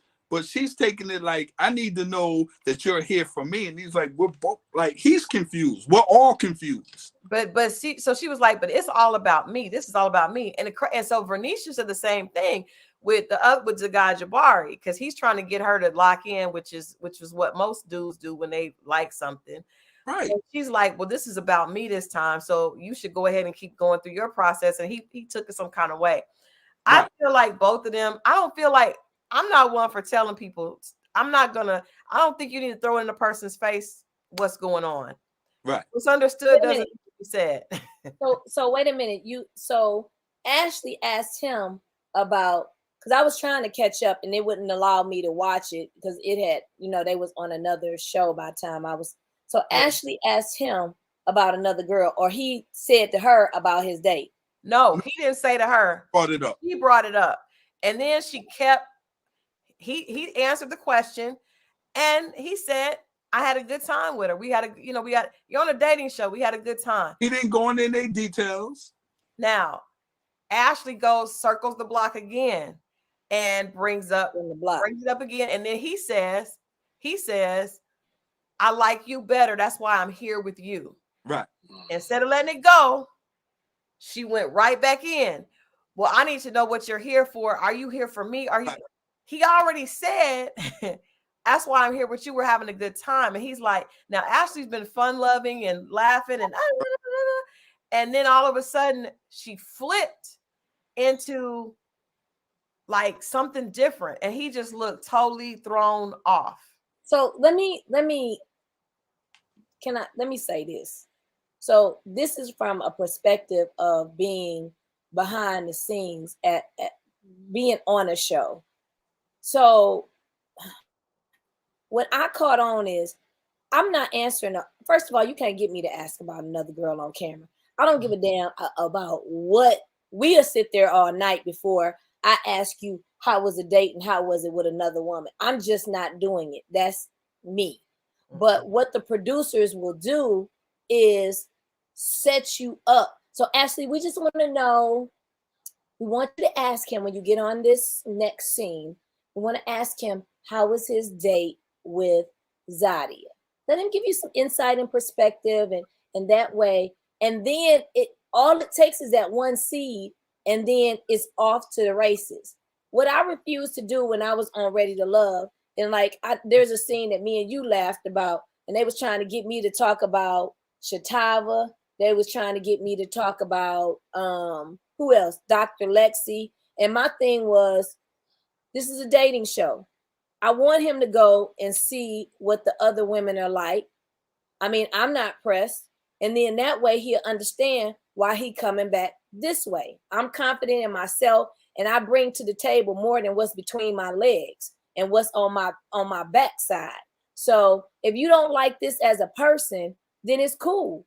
That might be better for you. And then they tried to ask me about Shatava, and I said, at the end of the day, I could give a damn about what's going on with Shatava. And I meant what I said. That don't have nothing to do with me. But what you can't do is we be serious and then you try to play between me and her. But see, this is what people don't understand. Dating is getting to know each other. Right. They jump the gun and they jump in bed with expectations of locking my legs around you is going to make you, I can't out throw it back on somebody else. You know what I'm saying? I can't bounce up and down. I can't blow it better. What it does is, you could if you want, but okay, good. Let me tell you a secret. What I'm not going to do is compete with a chick on how good I'm in bed. Then I want to see the N word so bad. Then the Negro sitting back and he get the pleasure of two women fighting over each other. I'm not over him. I'm not doing that. See, when it's established and it's a conversation, what I feel like a lot of women don't do, I can't say all women, they don't listen. When they are busy trying to feel like if I cook good enough for you, if I blow you good enough, if I jump up and down on it good enough, and you see that I can do it better than her, I'm gonna win. But by that time, if y'all dating, what I'm gonna commit for? I'm gonna give y'all an old school saying how my daddy used to say, why should I buy the cow when I can get the milk for free? Men feel like that in general. They do. And this is the thing. This is what's so crazy about it. Because women, that's why we connect, because I feel it's this. I'm like, because women are coming there. You can get your body done. You can do all this stuff, and you can be snatched with a big fake butt and guess what? He will enjoy sex with you, and then he will go enjoy sex with a girl with no ass just the same. None of it. It would be flat as a board, and you would be sitting over there talking about, I look like this. Why he want to mess with her flat booty? I mean, because at the end of the day, he gonna get 2 meals and he get 2 different type of women, and y'all fighting over each other, and ain't nothing you can do because the horse has left the stable. At that point, you can just throw the whole relationship away and start fresh with somebody else. I disagree. Come on with it, Mo. I disagree. Come on, Mo. I mean, a man's going. I mean, you're talking about physical stuff, and that can wear off. But we're talking about feeling like a woman is going to actually be there. And all that physical shit is cool. But once a man, and this is for all the men, once a man learns how to master his desires, a lot of that shit y'all talking about don't work. But that's what we're saying. That's what we're saying. You agree with us. We're saying you can't get him. You can't. Right. There's so many women. So why try to compete with that then? But that's what y'all, because no, you're competing with men that aren't ready. Compete with the men that are ready. That's the difference. This is it, Mo. Women feel like people feel like you can change them. It's just like if you're looking for men that are ready. You're looking for men that are not ready. But that's just the thing. These women, a man that's ready is not going to make you compete. A man that's ready is not even going to put you in that position. This is a different pool. These okay, men let me say this, Mo. Calling bullshit on you, because it's a lot of men out there that talk like, yeah, I'm ready to settle down, I'm ready to be, and then he telling you it's a game they play. You trying to act like a person that's being transparent. These men aren't transparent. They're telling you what you want. You're right, and I get that. But what I'm saying is, obviously, those men are ready. I'm talking about the men that are ready. How do you know? How do you know the difference between a real person and a scammer? How do you know a difference? We're doing the same thing. Yeah. I know the difference between the woman that doesn't want to. They're all mixed now. I don't know who's who. I don't know. Okay. Mo, let's answer this question, which is what Jay's asking. Tamasha says, these men pursue women presenting to be ready, and when accountability comes, now they're not ready. You're not asking, you're not doing your homework and asking the right questions. That's how. Okay, so Skirt right there. Presentation. You're impressed by the presentation. Hold on, Skirt. You're dating, but then men put pressure on you to sleep with them. Well, you fell for the pressure. I didn't fall for the pressure. I You just fell. Who fell for the pressure? Game Come is on, good. Mo, Game because is the good. pressure Who fell is for the pressure? no. Let me stop you, Mo. We talking about the game people play. You're leaving out that when you're saying cut and dry. We talking about a person making you feel like they want. I love you. I want to be with you. The finesse of it. I get it. I get Yeah. it. Game And good. having you know, you've even told me men will lie and pursue Yeah. all the way for Absolutely. months. Absolutely. It is hard to know. Absolutely. And so you can't say you didn't do your But homework. Is A lot of times, I don't know if you a life coach, a big brother, someone in your corner, Christal. Before you met Adrian, how many times we talked and I tried to give you the information. You came back to me and was like, yo, and vice versa. yeah. I ain't told you vice versa. But at the same time, a lot of them is doing the homework and listening to older men. I tell women all the time, ask a man what he was doing in his 20s, because a lot of that's going to help you. If he was married in his 20s, leave that nigga alone. I'm telling you right now. Because he ain't had time. Every man needs 6 to 8 years to be out here single as a grown man. He just left his mama's house. You think he's going to come to you and forget figuring out you and him? It's some men, I agree with that to an extent. Come but on. There's also, people are just people. I was raised in a strict household, right? Very religious, very strict. But most people feel like, oh, if a girl's strict, she gonna end up going wild. That's just not me. So I didn't do that. Everybody is different. I know dudes that have been single for most of their life.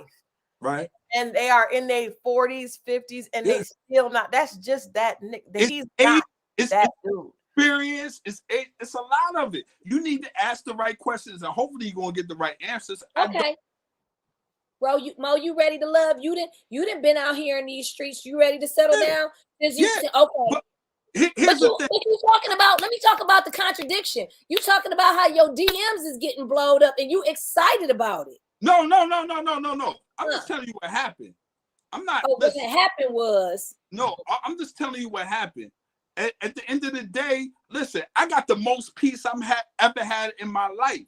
And are you with somebody with some peace? Can't nobody blend into this piece. I'm good. I done had a good run. I know how to lead the field and never look back. I'm good. Now, if I can get a woman to blend into this, then fine. And I will say that. I will say, I know I've been knowing him, and trust me, early on, I'm listening. It was not that way.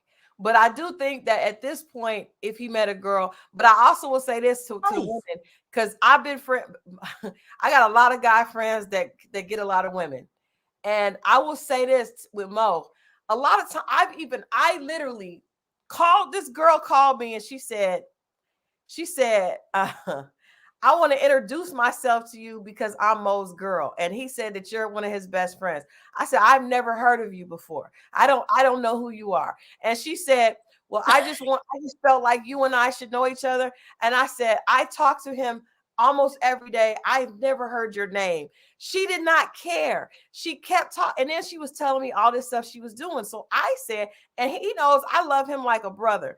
She's telling me all this stuff. And I said, look, I'm a single mom. You're a single mom. I love him to death. But if I was you, I would focus more on my kids than this man who's not even claiming. And she said, well, I'm a ride or die. I'm doing this. She checked me. And I'm trying to look. I'm like, girl, I'm trying to, this nigga, he doesn't care about you. I've never even heard of you. That said, what are we doing?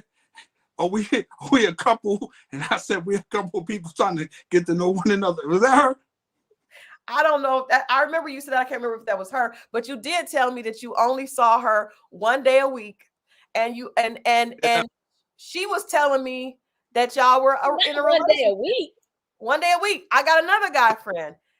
This girl telling me that they're together. I called him and I was like, did you tell me you're in a relationship? He was like, she is Tuesday and she better not try to get me on Wednesday. And I was just like, that's why I was able to avoid. I was talking to my daughter last night. That's why I was able to avoid a lot of craziness, because I had guy friends that I was hearing the stuff they were doing. So when a dude would try that, I'd be like, I've heard this. I gotta tell this story because this is funny to me. And I hope there's nobody in the chat that's dealing with this. But if it is, you don't have to tell us. Just take care of your business. Mo tells me, this is early on. This is not Scorpio Moe today. This is, I know it's good when you start rubbing that hair. this is good. When you start stroking that hair, the story can be good. Because when I went through my divorce, I ended up staying with Mo and another friend of ours. Two guys, two attractive guys. And I was broken down and they was helping me out. But I saw them. So girls would come over, girls would leave. I would watch them come and go. This Negro, he does not want a girl to stay over too long. So he starts making the house loud, slamming cabinets, doing stuff to make it uncomfortable so the girls leave. And I'm like, damn. She ain't catching the hint. I put on church clothes one day, so she followed me outside. And then I drove around and came right back around and went right back in the house and went to sleep. Well, why you ain't tell her it's time for her to go home? Listen, anytime a man wakes up early in the morning and say, what you about to do, stay there 30 minutes too long. What you about to do is go home. I want to tell 1 in a million, hey, thank you. But I mean, that means people not catching the hint. They not, but but it's not just him. It'll be so many of my guy friends telling me the girl is saying, why you tripping? One of the girls on Ready to Love from a recent season went out with a friend of mine. He was like, he finished date. They went on a date. And then she was like, so what are you doing now? She ended up spending the whole day with him. Because he was like, she just didn't want to go home. And I didn't want to be rude, but I had other stuff to do. Girls don't be catching the hint. I would rather a guy be asking me to stay than asking me what I'm doing. So I was always like, I'm moving. Because I heard so many of the after effects of women just you doing something. A lot of them with him, he wouldn't be doing anything to show them that he was interested. They saw him, they felt like it was a good for them. So no, keep it. I'm gonna keep it 1,000. I was broke. I was effed up. Keep it 1,000. But the point is, you weren't. But even regardless of, I didn't have nothing to offer at the time, but yeah. But the point is, you weren't even giving them a lot of energy. Though is what I'm saying. We're not talking about money. I'm saying you weren't pursuing them. Yeah. You weren't pursuing them. Yeah. You know what I mean? And they were still. Man, a lot of these chicks be playing themselves. That's what I'm saying. Nobody tell you to go home. I can't even get mad at the dudes because he is not. First of all, you brought the kitty to him. Who does that? And food. You brought food and sex to him.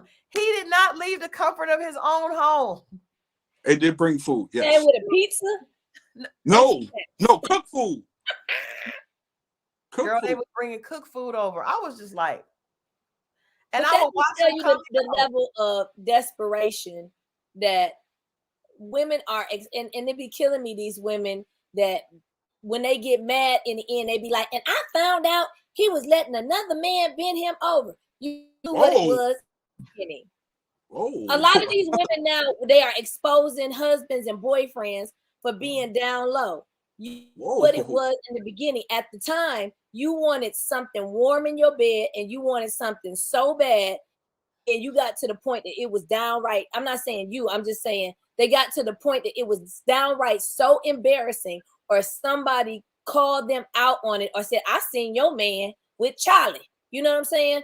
And then they want to jump up and say, oh my God, clutch my pearls. Now you knew what it was when you got with him. You just blew past the red flags because you wanted people to see that you had somebody.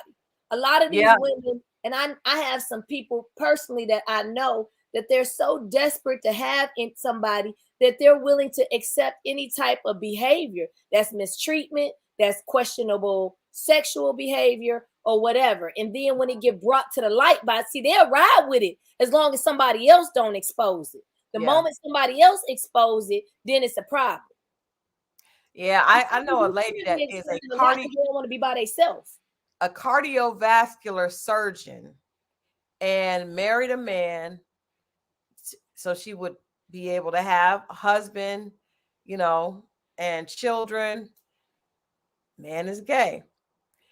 Now, did you find out he was gay, or did you decide because at the point, like I was saying earlier today, at the point that women are trying to achieve a relationship like you've tried to achieve your profession, it's like, I got all these checks off. I got the job, I got this, I got that, and now I need him. I'm gonna insert him into the picture, and that's not how it works. You cannot cheat the bank.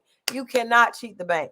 So because you try to do it, now the man he's gay, he's got boys around that he's dealing with. Guess what happens when you get sick? He don't care about you like that. He never cared about you like that. It was an arrangement. And if you're cool with that, that's fine. But then you can't cry about it later. Like, my thing is, if that's what you want, it's cool. And if you want somebody, if a man wants a woman that looks a certain way, and she wants him because he got money, nobody's gotten robbed, nobody's gotten hurt. It's cool. I don't want to hear you crying when she leaves you, when your money's gone, and I don't want to hear you crying when he cheats and leaves you for another younger woman, because they make younger women every day. So he's going to eventually, if he's there because of what you look like, you're not going to be secure. And if that's all you bring to the table, you're not going to be secure, because you can be one of the most, I don't know who they consider the most beautiful. You could be the most beautiful one in the world. Somebody else is always going to get his eye, because men find beauty everywhere. What they say, for every beautiful woman, there's a man sick of her shit. Period. Bored with her. And I'm sick of a lot of shit. Yes, thank you. Okay, I'm sure somebody's sick of you too. Shit, while you're playing. Yeah, I'm sure you ain't no prize either. Why you taking? Hey, this ain't got nothing to do with you. Let them women be sick of me. You don't got to. And you be sick of them. Shit. So what's going on here? We got Virgo and Scorpio sees conflict. Gun boss Adrian says, Mo, I got your back. Thank you. See you Sunday. Yeah, bring some dominoes, because I'm showing up. Let's wrap up the show. I don't know what Ashley is doing with this new guy. Ashley don't either. I love Ashley. Ashley don't know what she's doing with the new guy either. Shit. It's not looking good. It's not looking good. It's not. It's not looking good. Zadia actually was the most normal. I'm saying that's a stretch for Zadia. I'm starting to crack on her a little bit, just a little bit. No, it's gonna crack some more. And if you go back and watch that season, don't do that. Let me find out. I missed it. What's the crazy that y'all talking about? I need some specifics. No, I don't even know yet. Everybody's telling me. You know what? I will send both of you guys the clip. No, just say, what did she do? Like episode 3, such and such. I don't remember what episode is what it was, but the guy that she was seeing, he started seeing another chick that she felt like was beneath her, that she felt like wasn't as attractive as her, and she got in his face and called him a fraud and physically mushed him in the face. But what happened? There's something that happened besides. No, she felt like he was not being honest with her. But again, to me, I have no empathy, because on Ready to Love, everybody is dating everybody. You guys cannot act like you got one person locked down when they have not said that in public. Damn, they may have told you Zadia wanted Vern's leftovers again. Damn. Oh, because she did that the first time. But I'm not saying that she hasn't grown. I'm just saying what happened on the show. That happened, 2 or 3 seasons ago. She popped him in the forehead. My thing is, you don't put your hands on somebody. And it really was because she felt like the girl was less than her. So yeah. That putting your hands on somebody, that might get your ass whooped. with another If guy. that would have been my little brother, I would have been at the end of the show waiting on her. About this, they let her back on the show. If that was a man that put his hands on a woman, that would be over. No, you're right. We said that the whole time. There was no accountability for that scene. She did not apologize for it, at least that we saw. She may have personally, but no, something had to happen. So I'm telling you, had to happen because even when the scene when me and Mike was going back and forth, right, and they tried to make it look like him and Shatava was in the room locked away or something, and the producers told me I didn't know that they was in a room together, and I was like, where is Mike or something like that, and they was like, he in the room over there, and the door, they either told me to go get him, and then they had locked the door. So the scene shows me opening the door and walking, the door was locked. So I'm like, why would y'all tell me to go over there and, go in there and y'all know the door is locked? Then everybody plays stupid. So the other part of the scene when we was sitting there going back and forth, and then what's the boy, Aaron, says, well, how would you feel in this situation? And it was a setup. And I was like, my thing is, if you got to pick between me and the other person, pick the other person. Shit, don't do me no favors. I mean, but at this point, Mike already knew what it was. We was following each other around like little puppies. And what I'm not going to do is when we get on these, now I'm finna pretend like this, that, and the other. Now you're going to be the same person when these cameras on that you were off. So it ain't no choice. Let's tell them what it really is and quit playing with this. That's the part that pissed me off. But they tried to play me like I was jealous of somebody when I really wasn't. And I almost, for real, in real life, I was about to say some shit that you can't come back from. So, we know. You almost did, Shay. You said put it down and scorch it, and we know. Like stop playing with me. And they ain't show the scene was I was back in that room, and I was going like, hey, I'm gonna pack my shit, and then he goes, Stormy, being messy. Yeah, I think you really should go. Oh, yeah, okay. I don't know. She said that. That's funny. They didn't. The cameraman was in there and they was taping the scene. They didn't show that part, but she was really trying to get me up out of there. And the producers came and got me like, hold on, Shay. And at the time, me and Mike was going back and forth. And Mike was like, let me go on out here and get this girl. Hey, stop playing with me. Like, we know what it is. When these cameras is off, you following me around like a puppy. You over my house every day. You in, and now that the cameras is on, we gonna play like it's a competition between me and Shatava. Stop doing that. We gonna stop doing that right now. So that my point about old girl is you don't know how they escalated the situation for her to do that, and you don't know what he did to her before. Because I'm gonna tell you, it was a scene between Tiffany and Alex that was so heated, and Alex said some disgusting things, some terrible things. And they didn't show that part. They just showed Tiffany going off. Yeah. That's not fair. I agree with you, but I also feel like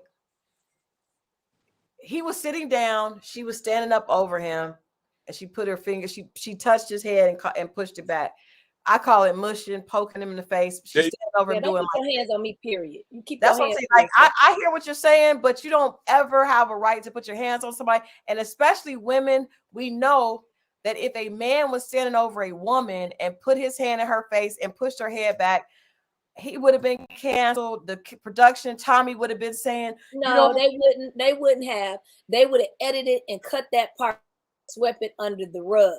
Now, just imagine, like, we understand when they say produce, because I never did get what they were saying to me. They was like, Shay, you're producing, Nah, I'm controlling the situation. Y'all not finna have me looking crazy, nor am I finna let you have somebody checking out on me, and then I be looking like I'm getting played, like we know some people on the show were. So they kept calling me the producer. How they was amping up the girls. They was like, we get it. Gotti not gonna let y'all. That's how they was trying to manipulate the situation. They was calling me Gotti to the other people. And they was like, yeah, we cool on Mike. We not going to date Mike. We see that Shay and Mike really like each other. So we going to remove ourselves. That's what the girls were saying. So the producers was calling me Gotti to the other girls, amping them up to go at me. So then that's why you see Tiffany, they thought that they was trying to play me like I was jealous of Tiffany. Yeah. Jealous of what?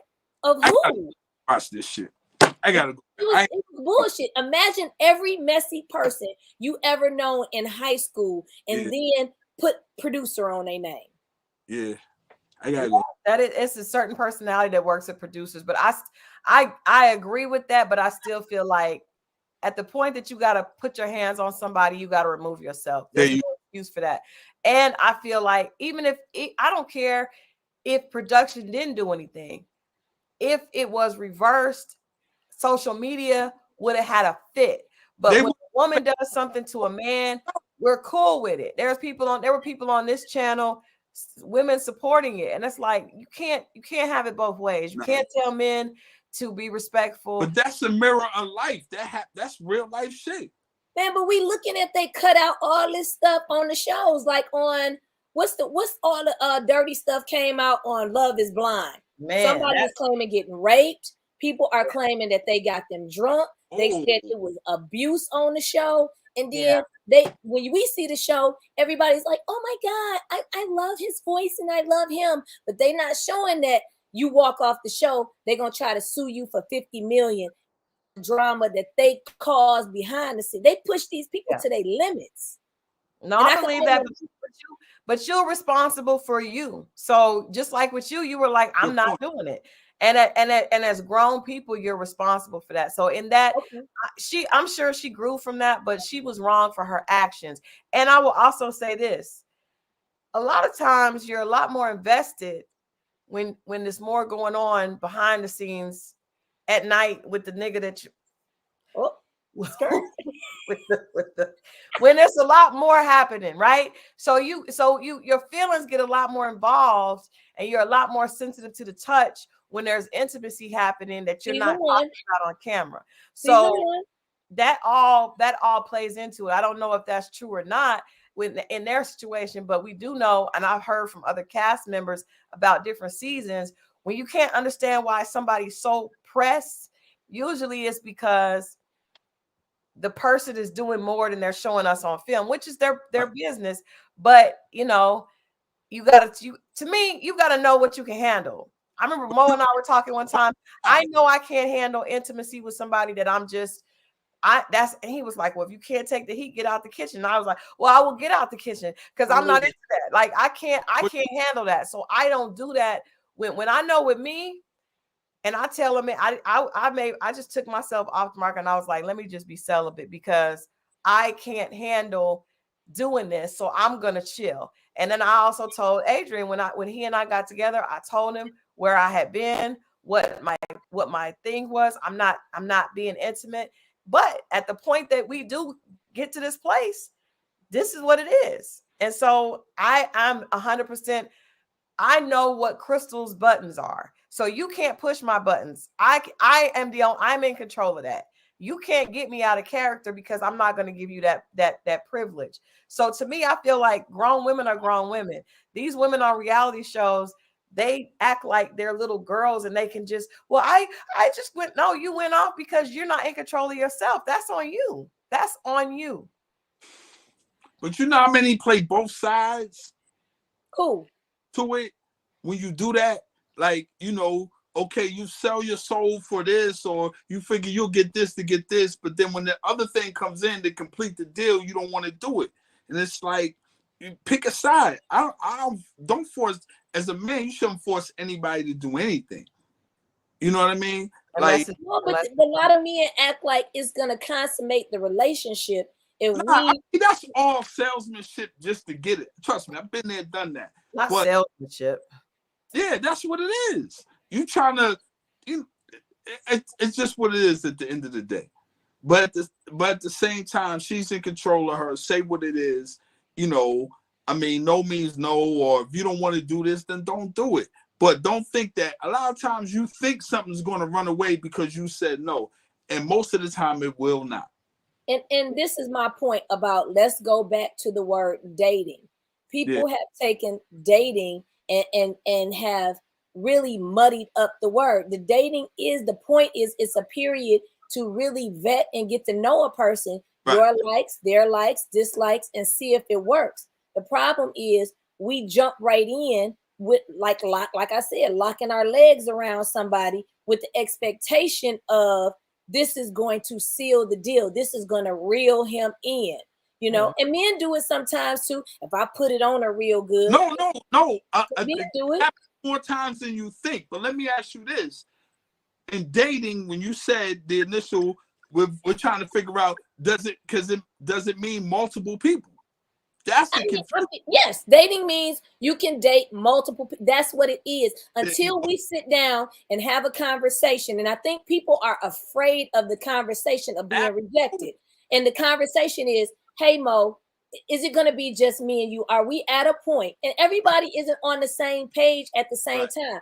I might like you a little bit more than you like me. And I have told men that. I said, hey, let's pause right here. I like you a little bit more than you like me. So what you pushing and what you playing is when I be standing on the hood of your car, stomping out your windshield. Let me stop myself right here. Because if we go beyond this and you play with my feelings, I don't know what else you gonna get. And most of the time, men just go right past that sign and be like, fuck it, I want to see the crazy.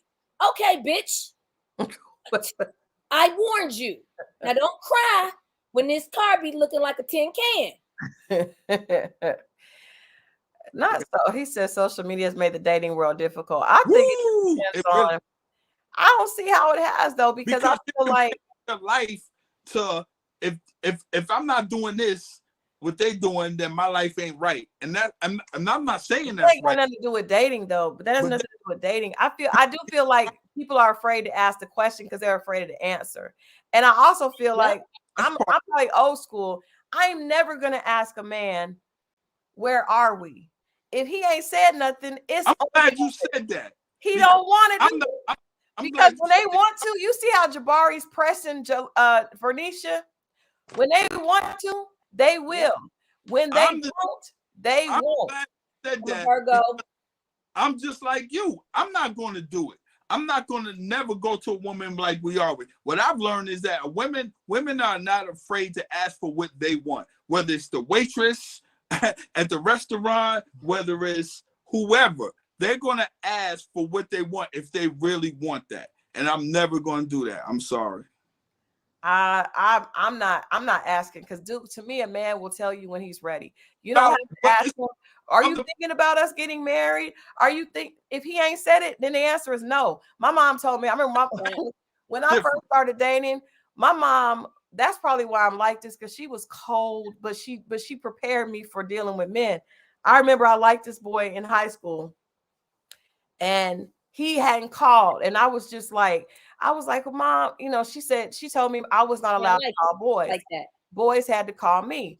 And I was like, but he hasn't called. She said, well, then he doesn't want to talk to you. I was like, yeah. Somebody said a non-answer is an answer. It is. It's no. If it's not a yes, it's a no. You're right to a certain point. The only reason I say that is because there are other people that take advantage of you doing that. And we keep skipping that part. What? We keep skipping the people that take advantage of you doing that, being the assertive person and asking and doing. How? Huh? How? I'm saying how. What do you mean? The women that know that if I wait and he does that, then I can move him wherever I want. I don't really want a relationship with him, but I like the attention. I like the gratification. I like the most important. What's the word? They like feeling good about it, that you're on them. But I feel like the same is true for men, and I would tell you all. Yeah, say it, Christal. So that's he can hear. Because men. You keep I'm it for Mo in the back, because the same way applies, Mo. If she not returning the interest, then catch a hint. She ain't interested. Dudes don't do it. Dudes don't do it. How many guys? Validation is the word you looking for, Mo. No, Lady Day said it. Yeah, you know what I mean? Women just want you around. They don't want you. But that's because a lot of times men sign up for that. Huh? I have told several guys, I'm not interested. I don't see you like that. Shit, that's a go. That's a go. That means they're gonna keep trying, keep throwing. No, that's the everything weak. happen.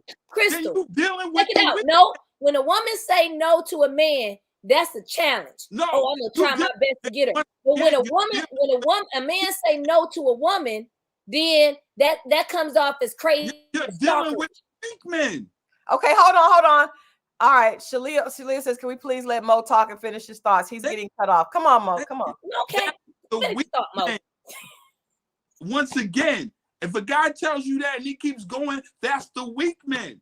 The strong men don't want you to hear that. Keep it moving. No, I mean, okay. Man, listen. So I think it's the ones that got paper. The ones that ain't used to getting told no, they don't want to get told no. That's the weak men.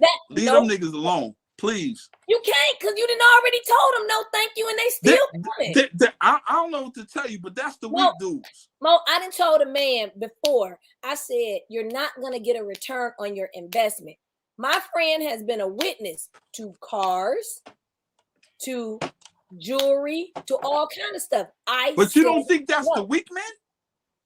I think that's the man that's determined to get what he want at whatever cost. And I said no. I think that's ego. I think it's ego. I think it's men with big ego. And if you either or, it's still the wrong man. It could, but a lot of times.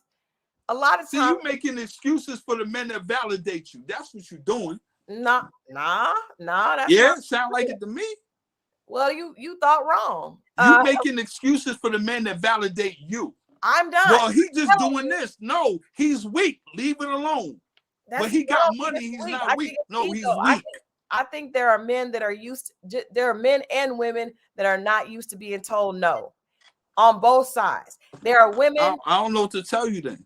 You dealing, they're still weak. So let me ask you this. Let's celebrity name on it with money. So you mean to tell me if Floyd Mayweather was going after a woman and she said, no, Floyd, you used to getting what you want when you want it. And Floyd is just pressing the issue. He is going after something he wants. He is buying Birkin bags. He's sending cards and flowers. Yeah. And she said, no, thank you. I'm not interested. Are you saying that Floyd Mayweather, Money Mayweather is weak? Yeah. The money don't make you less of a simp. Let's be clear with that. Let's be real clear with that. Money don't make you flyer. Money don't make you. That's what y'all think. It don't. It make you. If he got that money, obviously there's other women that feel different. Go after the other women. Why are you pressed about her? Because she said no. She posed Keep as a it moving. If I try to talk to you and I say, yo, hey, what's your name? What's your name? Man, holler at you. And you was like, I'm good. And I'm like, fuck you, bitch. And then you turn around and you be like, see, he's a weak dude for saying that. What's the difference? It's a big difference. You still said no. Either way, you're not interested, right? It's time for because he got money, you still think you're trying to make excuses for the dude that got money. That's no, I'm not. From being as a matter of fact, that's not only weak on him at that point. That starts to be weak on you, because now you're making excuses for him. Mo, what are you talking about, Mo? Who is making excuses? We saying no, because you said, well, if he's Floyd, because you put money in the equation because he keeps trying. So what? If you say no means no, right? It's not about the fact that the reason that he keeps trying is because he's learned in life that determination and focus and discipline gets him what he wants. What happens to no means no? Energy to women. That is what happens. So if he's in bed with a woman and he wants to have sex with her, and she means no, and he keeps trying, that's cool. No means no, right? That's not. Right. You can't even compare that. But no means no. That you done went too far, Mo, and you smiling because you know that's some bullshit. I take no as mean no. I keep it moving. Well, that's you. But there are men. There are men that don't look at it like that. There are some men that value a woman. They feel like they're hunters, right? The whole idea of being a hunter. There are some animals that want, like, there's some lions and tigers don't like when food is thrown in that's already dead. Yep. I want to go kill it for the kill. I want to go kill it. I've heard men say, if it's too easy, I don't want it. I kind of respect that. Because I've never been the one that's too easy. I'm not asking for it to be easy. It's coming to me. Said, Mo, you just But if I come to you and I ask you and you say, no, I'm good, I'm gonna keep walking. I'm not gonna keep pressing you. But Okay, that let me take it back old school. Let me take it back old school, because there's always this story. Even my dad said it. Your mama didn't like me when I was younger. I've been in love with your mama. My parents been married 69 years, and so damn, no, 59 years. I was like 69 I was years. like, damn, they've been married How old 59 are years. Like, damn, they've been married 59 years, right? Yeah. And so this was my dad's thing. Man, I've been in love with your mama since the 3rd grade. I had her picture, and I tried to date her, and my sister came home with her picture, and I was in love. And I tried. I went to the military, and then she said, I'm not dating you, and you give me a Dear John letter, you're going to have to marry me. And it was another man that was trying to pursue my mother. He was I might not have been here. If that man would have been, I could have been another woman's child. So my mom finally gave in. She said, I didn't even really like you. So that is the fairy tale story that men have been told over and over again. If you see a woman of quality and a woman you really love, you go after what you really, really want. You just keep trying, and hopefully you'll break through the ice. Come on, Mo. It ain't like you ain't heard that old school story before about men talking about how your grandmama didn't like him and he just kept trying. And so just like they have told little girls, you get you a nice man to take care of you. Let me ask you this. Let me read these lyrics from one of my good friends. Yeah. Ron, at their first single, Losing It. Let me read these lyrics. Yeah. All right. She got my mind blown. I be like, I'm gone. She's way out of my page. You heard what I'm saying. I know I'm tripping, but she's so bad, I don't even care. She say I'm not her type, but I don't ever listen to it. Yeah. If they don't waste my time, I continue to do it. She's super hot. Got to get her. How could I could not? Girl, I just won't stop. And you need to know it's been so long. All I do is stare. So that doesn't mean a man is weak because he sees something and he wants to compete. Like somebody said, that doesn't make him weak. That may not be your thing, and that's cool. But there are some men. I'm a man that learned, and you know a situation that I was in where I was like that. Listen, man, it's you only traumatized. Huh? You traumatized. You have trauma. Nah. I learned. Get up and okay, don't do that. And to watch other situations. If a woman likes you and you put it out there that you like her, even first. And it ain't that hard, you built man. up a wall, Mo, and they gotta break through that wall because you've been traumatized. If I gotta chase something, that means it's running from me. Fuck that. You built up a wall, Mo, and you've been traumatized, and you need to deal with your trauma of what has happened to you. I really do. Fuck out of here. No, listen, man. All I'm saying is, listen, ain't that what they be telling girls? If I'm chasing something and if I have to chase something, that means it's running from me, period. I mean, I would say, you heard Adrian say on our first date, I was so far over because I didn't want him to touch me. I was like, he told me we were going to get married. And I was like. But you got the first date. We're not even talking about that. I was asleep when he pulled up at the house. If I get the first date, I know I'm good. I can work my way. We're not even talking about that. We're talking about, hey, what's your name? No, I'm not interested. Period. Come on. Nah, I'm saying for me, it's like I'm cool because I'm never rude to a man. I'm not rude. No. But I'm not into that. I'm not. I know she's someone interested and I can reel it in. But we're not talking about that. We're trying to, hey, shorty, hey, can I talk to you? Hey, my name is such and such. No, I'm not interested. All right, I keep it moving. You trying to say I'm supposed to keep trying? No, I didn't say you're supposed to. Nobody said that. You being extra. You going from one end of the spectrum to the other. I said introduction. Introduction on. When did you say that, Mo? Come on, man. Mo likes his food. He likes his food dead. Mo gonna keep throwing shit. I said in the beginning that it could have been. If I get the first date, I know I can figure out how to whirl her in or don't, and I'm cool with that. We're not talking about that. We're talking about, hi, my name is. No, I'm not interested. I'm cool. She's being short with me. That's not what we keep talking it moving. about. If she's being short with me, keep it moving on introduction. That's it. Ain't no problem. I'm not mad. It seems Well, like but you're mad now. Damn. No, because y'all kidding. No, I'm not. Look, it's too many women out here. I'm a man. I'm You're always passionate, Mo. I'm Wow. always because it's real shit. I'm a man. I'm always needed. I'm not tripping on that. That New York came out. Go to my fuck out of here. Man, listen. I'm good. I can settle down with one woman right now and be good forever. I'm cool. I had a great run. Set it up, Christal. I had a great. I tried. I set him up on with two. This is the thing. But you did it. First of all, you set me up with one girl that make her own deodorant and toothpaste. That wasn't gonna work. Mo, the question is, did it work? That's the question. Was the brush fresh and was the armpits on point? Was she successful at making it? I tried non-aluminum deodorant myself. That shit only How did it work for you? How'd that go? That shit only worked for about 5. Don't do that. But listen, no, she's a sweet woman. Let me be real clear. Both of the women she introduced me to were very sweet, good women. They just weren't for me. I don't want to ever bash those women. They were good women. They just weren't for me. That's all. Let me tell you why. Wait a minute. You did some shade, Mo. I didn't.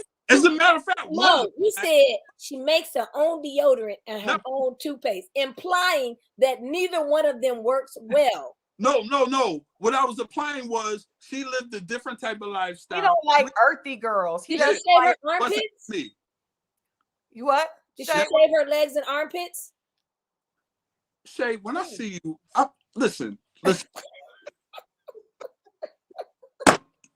just saying, if you like but she was just. Both of them were sweet women. They just okay, but I would like to explain why I hooked him up with those two women. Both of those women are very sweet girls. They are. You say sweet, and it means something is off. No. The thing is, this dude is from the tri-state area, East Coast. He's into all that, and he want a chick with Timbs and bamboo earrings. No, he wants a bad bitch. Mo wants a bad bitch. Say it again, Christal. Do it again. He wants a bad bitch, right? Period. So he always, when he meets a girl, he'll be like, yeah, she talking right. He likes the ones that wear the fashion labels and the stuff like that. And I've always told him, I'm like, those girls are, there is something that comes along with a personality type, right? So there could be a girl that always got to have the hair, the lace front. She always got to have Gucci this, Gucci that. It comes along with some other things. He never likes those other things. It's not true. You're lying. I like some of them. You like it until it bites you, until the materialistic shit bites you in the ass. And then they start asking you for shit. So I'm like, Mo, instead of going after the bad chick, the chick that talking right and got the game, because the game always comes back to bite you. Get with a girl who's actually sweet and actually going to hold you down. He want a baddie, so Christal, you know I wasn't going to like that girl. I think you did it on purpose to have funny stories to tell. Wonderful. I like hearing all of the stories. We have to tell the stories. Mo said he rubbed her legs up against hers and they started a fire. The other girl was a liar. The other girl lied. Am I right, Christal? She did. Thank you. What did she lie about? Come on, we got to hear it now. I'm not gonna get into it because we can talk about that offline.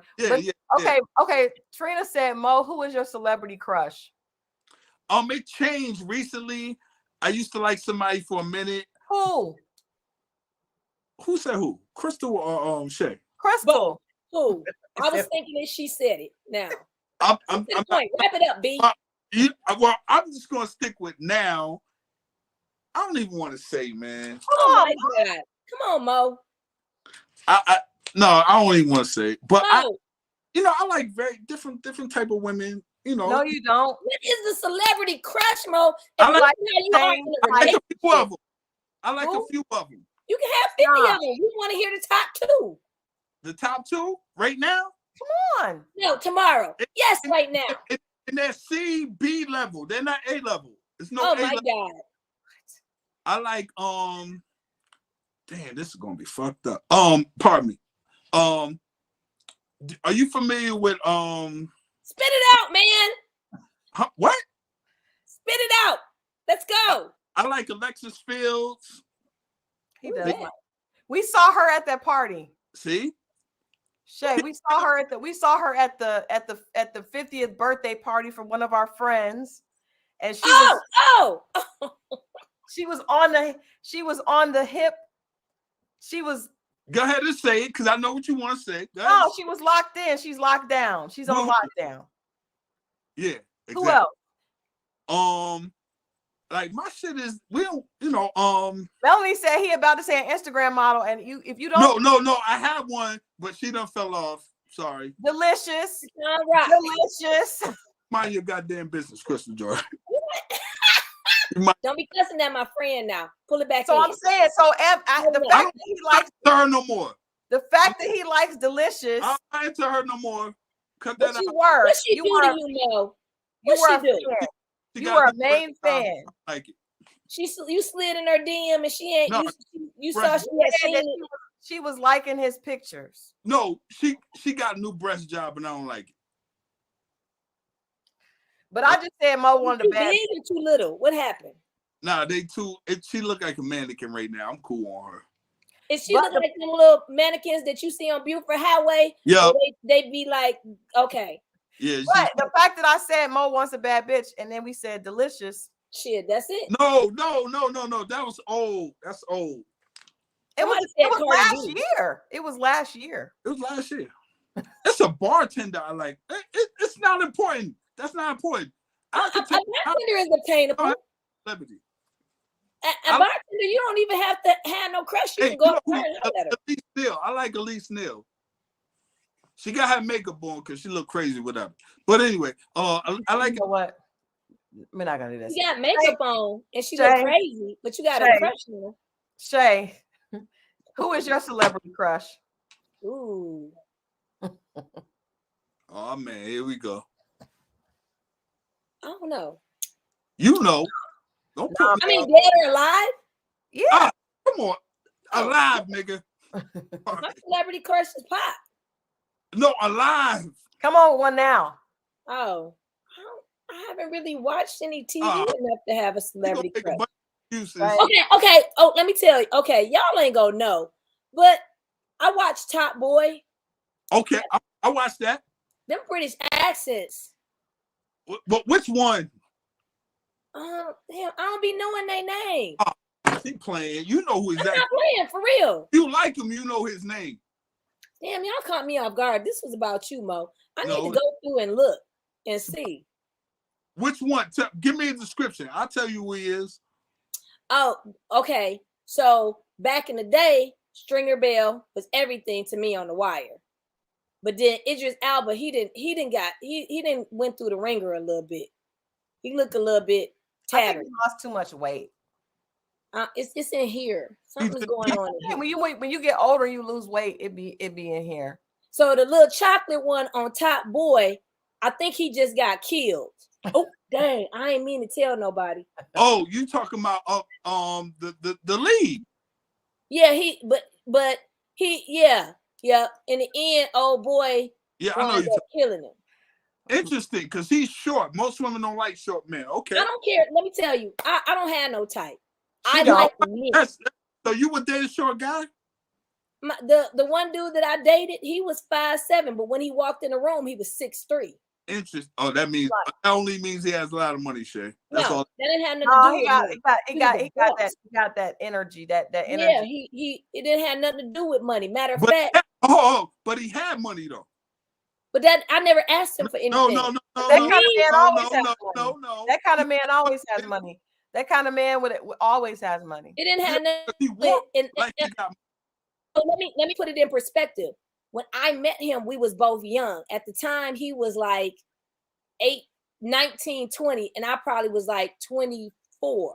Gotcha. And so we've been knowing each other for a while before he even had money. And the money didn't change anything. When I say he walked in a room and the room like bowed to him, like he was on some real boss stuff. I got to see him grow. So I knew him before he even had it. Okay. And he was 5'7". And then I dated somebody. Have a type. She be all over the place. Man, I like men. I like men. I like good smelling men. They could be brown, they could be light skinned, they could be dark skinned, they could be 7 foot, they can be 5'7". Yeah. I'm looking at these y'all celebrity crushes. Kevin Garnett. Okay, Keisha. Okay, Draymond Green from Saginaw. Okay. Somebody said Tory Lanez. That's for the short. She's clowning the short guys. Oh, no. Yeah. Tory Lanez is a little leprechaun. He's a wee little man. A wee little man. A wee little man. Christian Keys. Christian is really a nice guy. I know him. He's a nice guy. You talking about the guy that used to be on a soap opera? Yeah. He's nice. He's a nice person. I don't have a celebrity crush. My celebrity crush is my husband. Mary, I don't want to hear from you. Oh. I said my celebrity crush is my husband. Yeah, there you go. Okay. There you go. He is. There you go. He is. There you go. We growing the ponytail out. I am. We want to hear. There you go. You growing the ponytail out, baby. Not I like every man on Zane's Sex Chronicles. Damn. Well, we've been on here a long time. Y'all are hilarious. Can I hook a sister up with Christian Keys, girl? You can definitely hit him up on Instagram. He's on there all the time. All the time. Tell me. No, I don't. I don't have a celebrity crush anymore. I really am God with a dope husband. I got my celebrity crush. I had to think about it. Okay. The dude on, I like him. The dude that's on the new Fresh Prince of Bel-Air. How they got Jeffrey as the gangster butler. Oh, okay. Friend. Have you seen him? Butler? I have. That dude, that chocolate thing, fine. Okay, friend. With the beard. I've seen him. Yeah. And I followed him. Now I see Kofi Siriboe. That's Nell's celebrity crush. Who? Kofi Siriboe. I don't even want to know what that is. Okay. You know what I'm talking about, Shay? Huh? Kofi that was on Queen Sugar. Queen Sugar. Yeah, he's a cutie and he in his 30s. Yeah, he's too young for me and too old for Nell. Keep it moving. All the men on Zane was fine. Well, this has been so much fun. The guy on Power with Tommy, the character's name is Diamond. I know you're talking about Felicia. Tommy is cute. I think Tommy is now if I had to date a white boy, that I would Tommy seemed like, but in all his roles, he played like he always dating a black girl. You know what he said when he was here? When he was here and I we did that thing with him for Fear, Shay, that you did the backdrop for. So the black girls was like, we went to this club and girls was reaching out and grabbing his package, his everything, right? And so T.I. and them was clowning him like, because he's married to a white chick. And wow. They was like, he said if he had not been married and he got on Power, he definitely would have, be with a black girl and he would have some mixed babies running around. It was hilarious because they were on him. I mean, just disrespect. He finna get divorced. You don't say that. Chicks are disrespectful as hell. How you pulling on a dude's stuff when he walks by? Like it was just they were really, really disrespectful. Method Man. Yes. I forgot about that. I should have called you out. We were at the concert. Oh my God. Yes. Omari Hardwick. Method Man. So, but no, I thought you talking about Diamond. Diamond just to me, he greasy. Felicia, when he took his shirt off, it just looked a little more like titty than muscle. I was a little concerned about that. It just looked like it was just a little bit more titty than pec. I was a little concerned, but again, I don't have a celebrity crush. I just crush on my husband. There you go. Oh my God. Okay. There you go. Okay. Yeah. So back to the Method Man. Yeah. Oh, I need. Man. Yeah. So Mo, I feel like you want a chick that's gonna be like Lisa Ray. What? Ooh, What does that mean? Dress She's all white every day? What? no, she got game. You like chicks with game. Dude, why do you Man assume boobs. that? Because you do. I've known you for a long I time. like simple, natural beauty women. So can we circle back to the makeup thing? Oh Lord. No, it's cool, Mo. It's cool. I think what men appears as natural, that is some makeup, because some women got dark circles and stuff under that. You're just talking about the over excessive makeup. That's all I'm talking about. That's all. Yeah, because I think when you say no makeup or we don't want you want the natural makeup, like a little eyeliner and mascara and a lip. Will be applied. Yes. There we go. You just don't want it to look like I want you to look like a different woman with it on. That's it. Yeah. You want enhanced makeup, not a whole face change. Thank you. But I will say, when a man looks at you with no makeup on and he's like, you look beautiful, you don't need it, that's the man that you want. Yes. I don't want to be with a man that's like, baby, you gonna put some more makeup on? That's the wrong one. And we don't want to be with a woman that be like, no, don't look at my face because I ain't got my makeup on. How about that? But I think sometimes it has now become like let's take what's her name that was on my show, and they was trying to clown her about her makeup being heavy. Dr. Lexi. I think, and her thing was, I don't think the makeup is necessary for y'all. I think some women enjoy the art of it, and it's a big thing on social media, how to contour, how to do things. I don't think it's necessarily all the time trying to hide some insecurities. Now, some people have bad skin or they have blotches on their skin and they want to cover it up. But I think they enjoy the artistry of a smoky eye. Now, Christal, when we did my photo shoot, I felt like the makeup was nice, but it was a little bit heavy for me.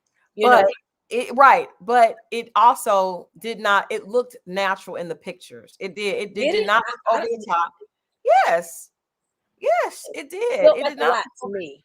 You just don't like wearing makeup, and also, Shay, but you don't. I do. No, you don't. You don't. I do a bad wing liner. You definitely like to put on the highlighter, but you don't really. But you're also a very naturally beautiful woman that you don't really, that's your thing. You're just a very beautiful woman. So you don't looking like a different person. That's right. But she doesn't. But I mean, Shay is very beautiful. So she doesn't have to wear makeup really at all. I see her come in the shop with nothing. You shitting me. My mom told me one time, she said, now let me tell you something. Don't ever come out the house with your eyebrows not done. Okay? You do them eyebrows. I said, yes, ma'am. Damn, you must have been looking crazy. Don't ever come out without them eyebrows done, okay? I told my daughter, and she was like, Mom, I said, Chanel, we're going to have to get the eyebrows now. We're going to have to get the eyebrows. But that's the new style with the eyebrows, is to have them woolly and unkept. Over the top, or just too much. But I think that we do have to, everybody looks different, right? And some women, I can say, as you get older as a woman, sometimes when I was younger, you could stay up all night, wake up in the morning and be fresh faced. You get into these 40s and you lay down and you wake up, you go to bed late, get up in the morning, it's going to be the darkness under the eyes. So especially for me doing videos and stuff, you have to put a little bit on. What I never wanted to go out on a date with a guy and him not recognize me because I look so different than I look. That's all.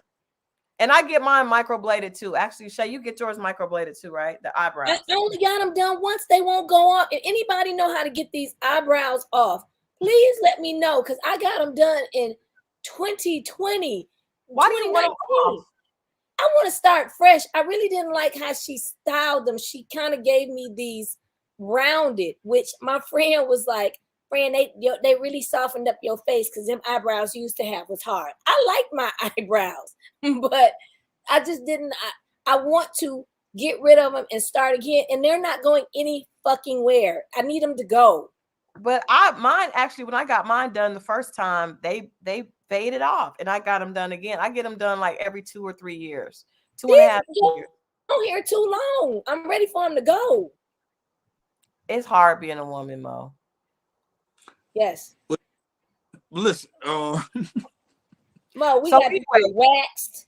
Happy birthday, Mo. Are you bringing a date to your birthday? Nah. Shindig? Nah. I want to go.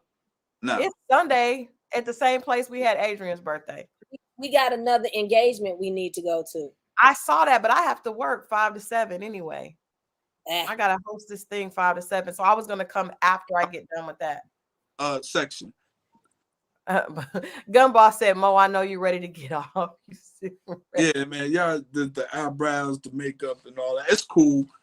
Listen. I mean, it's a part of maintenance for the mating call. Like, come on now. Yeah. Mo. Mo. But here's the thing. Can you tell me why y'all need to manscape a little bit too? Y'all never.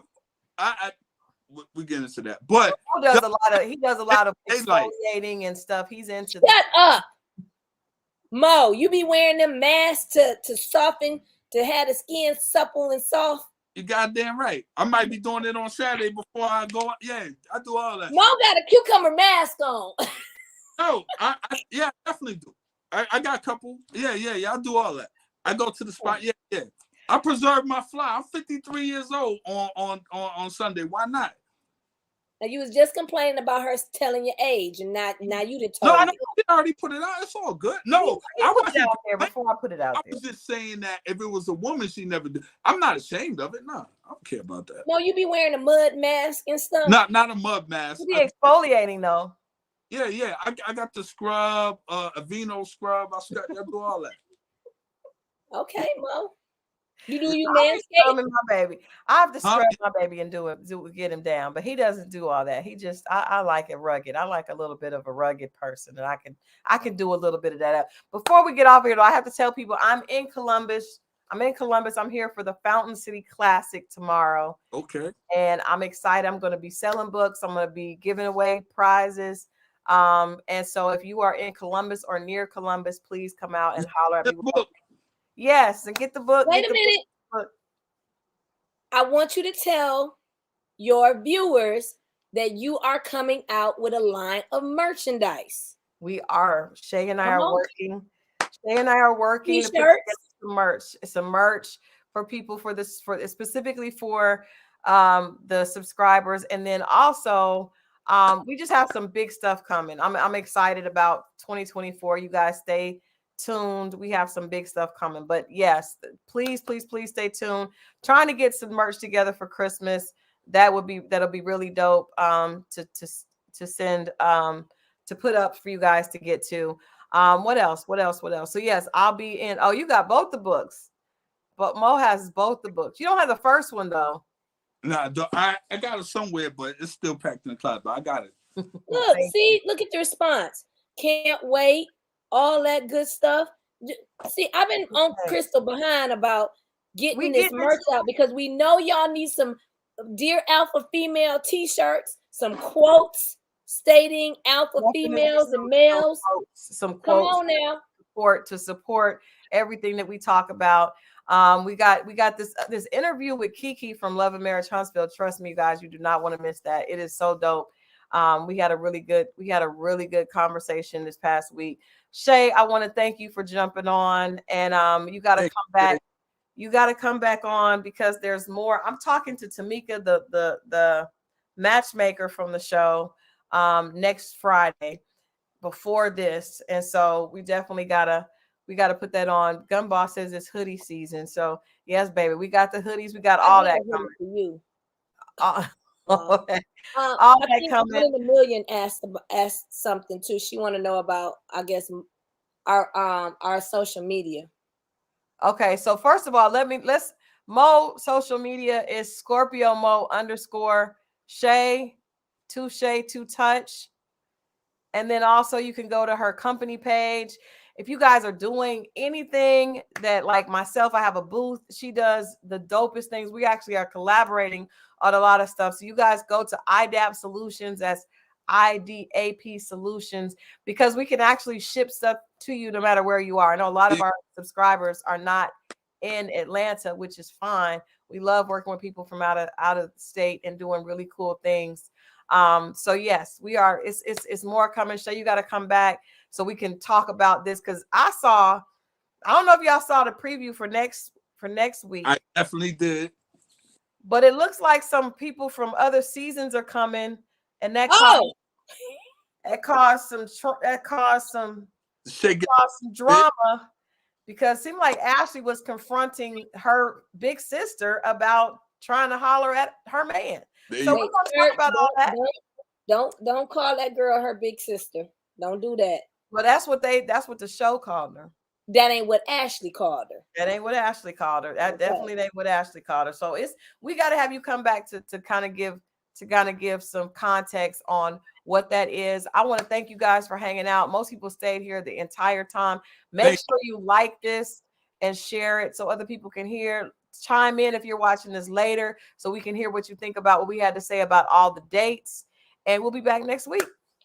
All right. Love y'all. Have a great weekend. If you're in Columbus, come holler at your girl, Fountain City Classics. I'm going to be at the 98.3 booth there with the radio station, with AP and all the DJs over at 98.3. Can't wait to meet people here in Columbus, and then I'll be back in Atlanta, and we'll be back next week. All right. Y'all be safe. Bye. Bye, y'all. You know.